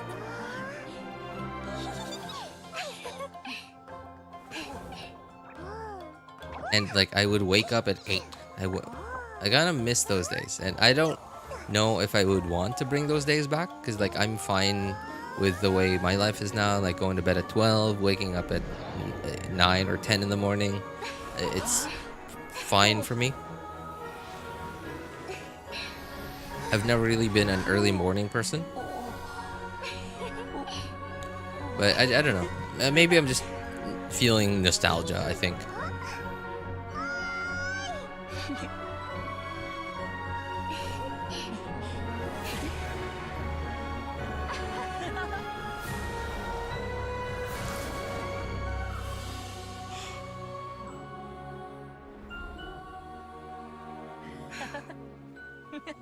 Hey, Maisa, I recently heard someone else mention Apothecary Diaries, actually. So Dr. Mike recently uploaded a video of him reacting to this of this like medical anime.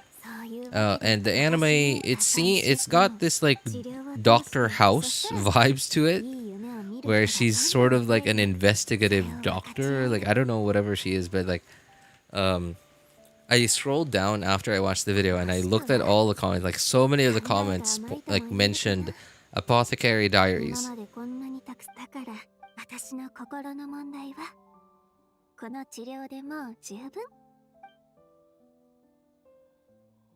So far, my favorite race in Genshin is Melazine. Why? What's up with the Melazine, Siri? Literally been waking up at 7 a.m. I have classes. Well, yeah, of course you're a student, but like being a grown up. I mean, being a grown up and not having those.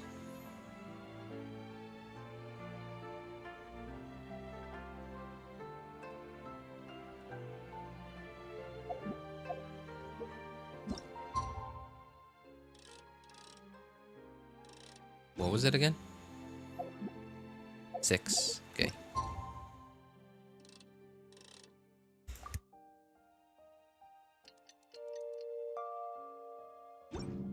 And not having not being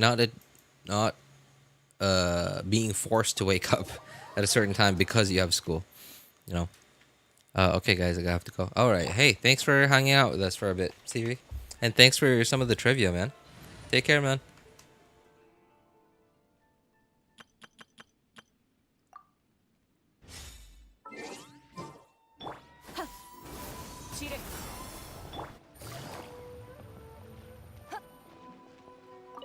Oh, come on. Why would you do that?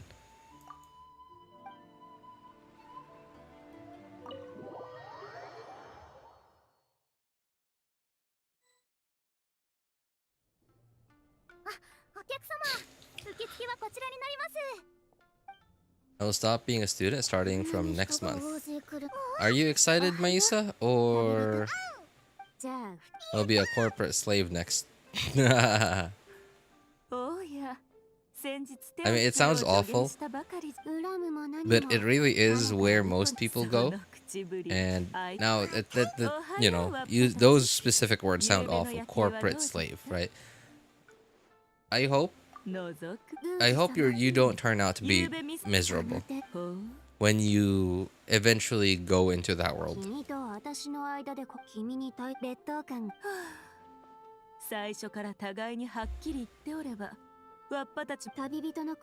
Working is 10 times better than studying. How would you know that? Have you ever worked yet? Have you ever worked yet where you were held responsible for something and failing that responsibility meant that you lost a significant part of your salary or lost your entire job?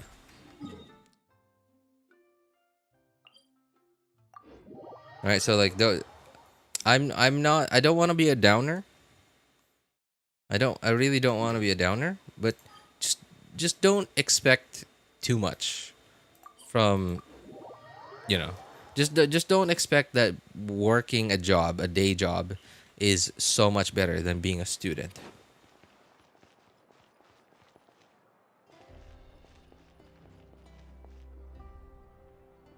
Why are you guys like this? Like, I mean, because we've been there. Well, I'm still here.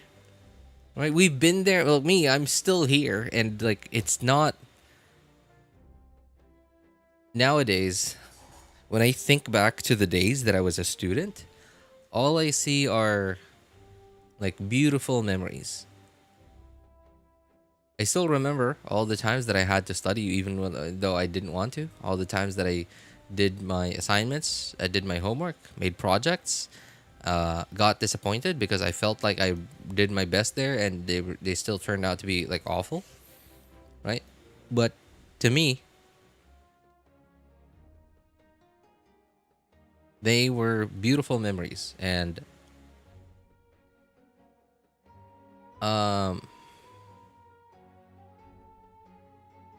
I'm okay. Now, obviously, I can't be 100% certain that this is how I'm gonna feel about having a day job, right? When I'm like when I get to the point when I can retire, right? But I don't see myself missing these days. I don't see myself missing the days when I woke up to do my day job and then go to bed and then repeat the same thing the next day for like 40 or however many years I'm going to be doing this. I currently don't see myself ever missing this. But now I actually do miss those days that I was a student. I wouldn't want to go back to being a student, but they're good memories to me now.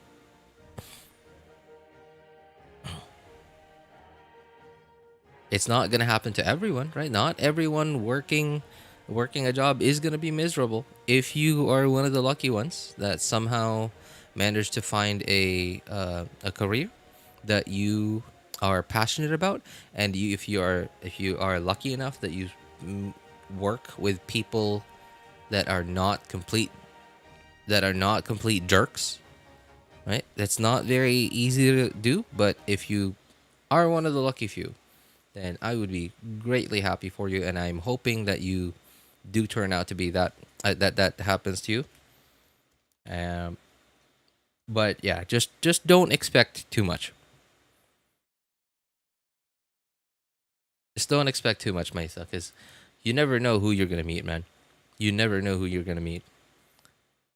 People, who work are not always are not you're not always going to meet sunshines and rainbows. You're not always going to see sunshines and rainbows from people that you work with.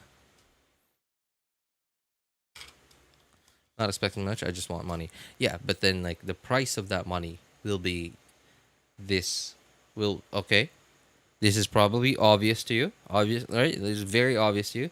The price of that money will be your time and your effort. Now that time, effort, and patience, depending on the kind of people you work with, right? And how much of that effort and how much of that patience. Of course, the time is like you can just count the hours, sure, but then the amount of time you spend doing something you love, like you'll actually feel like you want to work more, you want to spend more time on it. But if you are miserable at what you're doing, if you're miserable doing whatever it is you're doing with people you hate, then that amount of time is not worth it. So yeah, just don't expect that the money will make anything that you do at work worth it.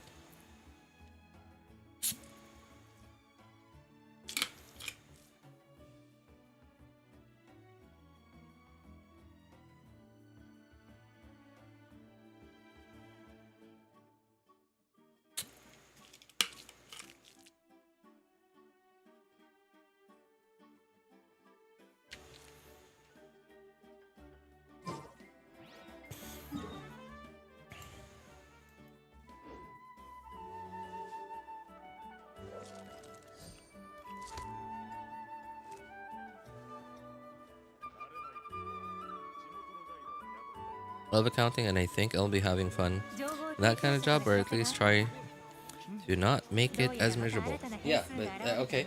So, I mean, you're not hearing me, Maisa. You, no? Okay. You can have the best job in the world, the job that you love doing. Okay. This is something you probably have not experienced yet. You can have the highest paid job in the world, like a job that you love doing is your passion, right? That you've something you've been passionate about your whole life. But if you somehow ended up working with complete jerks, no matter what kind of job that is, you're still likely gonna end up miserable doing that job. You're still gonna hate waking up in the morning thinking that you're gonna see those jerks again. And you just wish you could just do your job quietly and continue to love doing your job without those absolute jerks ruining your day for you. You're just don't underestimate how other people you work with can make your life miserable, no matter how much you love your job. Just don't underestimate that. And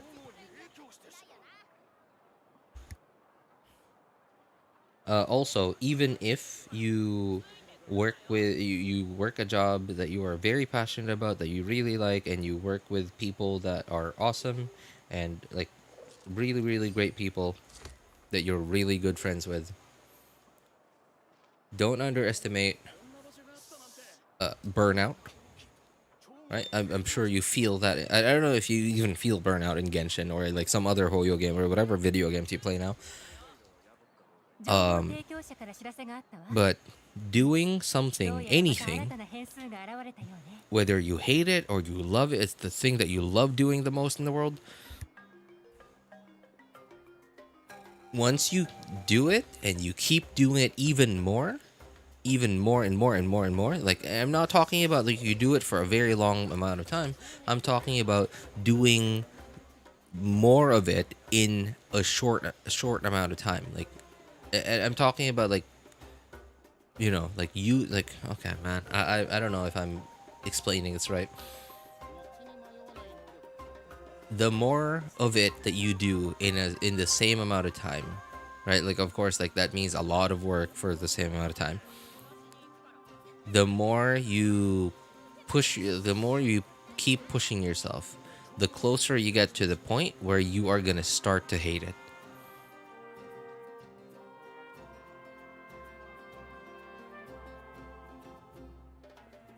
And I can't name any examples, really. Oh, well, you know, yeah, I can't name any examples because I've never really had a job that I was like extremely passionate about. Well, yeah, not a job.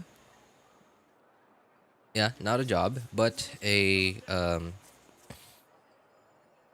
there have been certain video games that I played that I still really love until this day, but I can't bring myself to play them ever again, just because I know how much of a time sink they are, and I just don't want to have to play that game until the point that I get sick of it.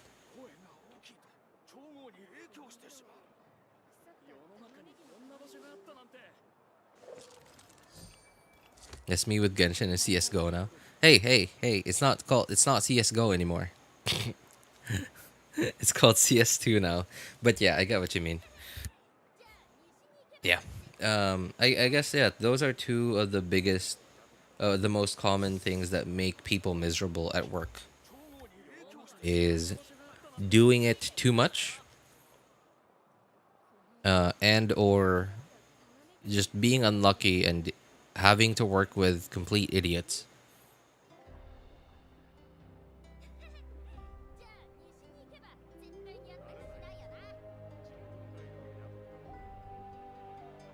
That's why there should be a balance. Yes, there should be a balance, but you don't always have the choice.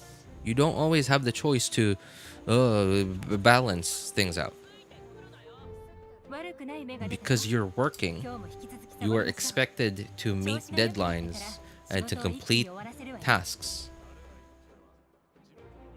on time. And if you aren't able to, then yeah, people are gonna make things really difficult for you. And once you are on your own,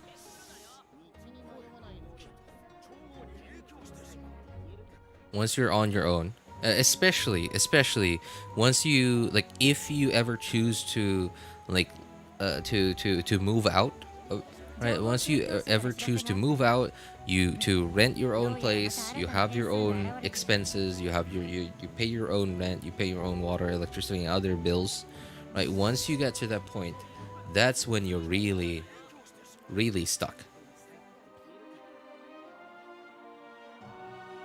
Because you got no choice.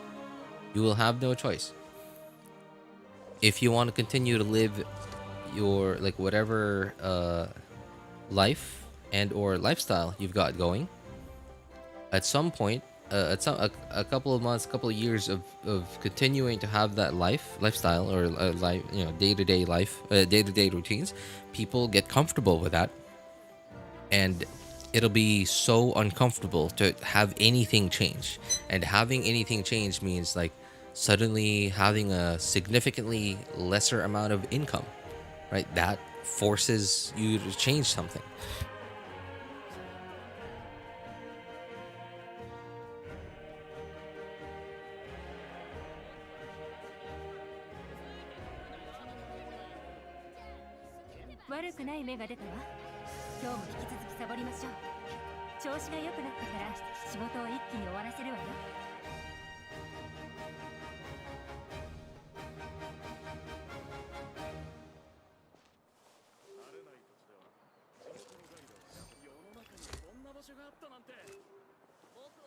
Anyway, I'm just yapping away at nothing now. I'm not even.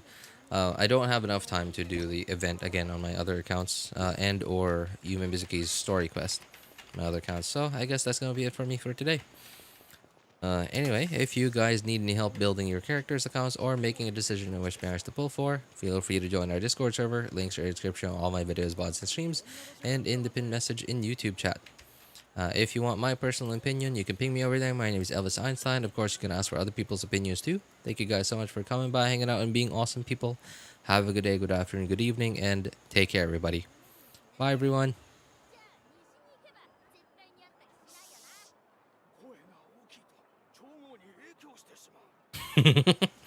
Having a serious conversation, you yell on yapping in the background, and the guy behind him saying shh. That's funny. All right. Hey, anyway, bye guys. Bye. Thank you. Thank you everyone for coming by to watch, coming by to lurk or hang out and chat and all that good stuff. Bye.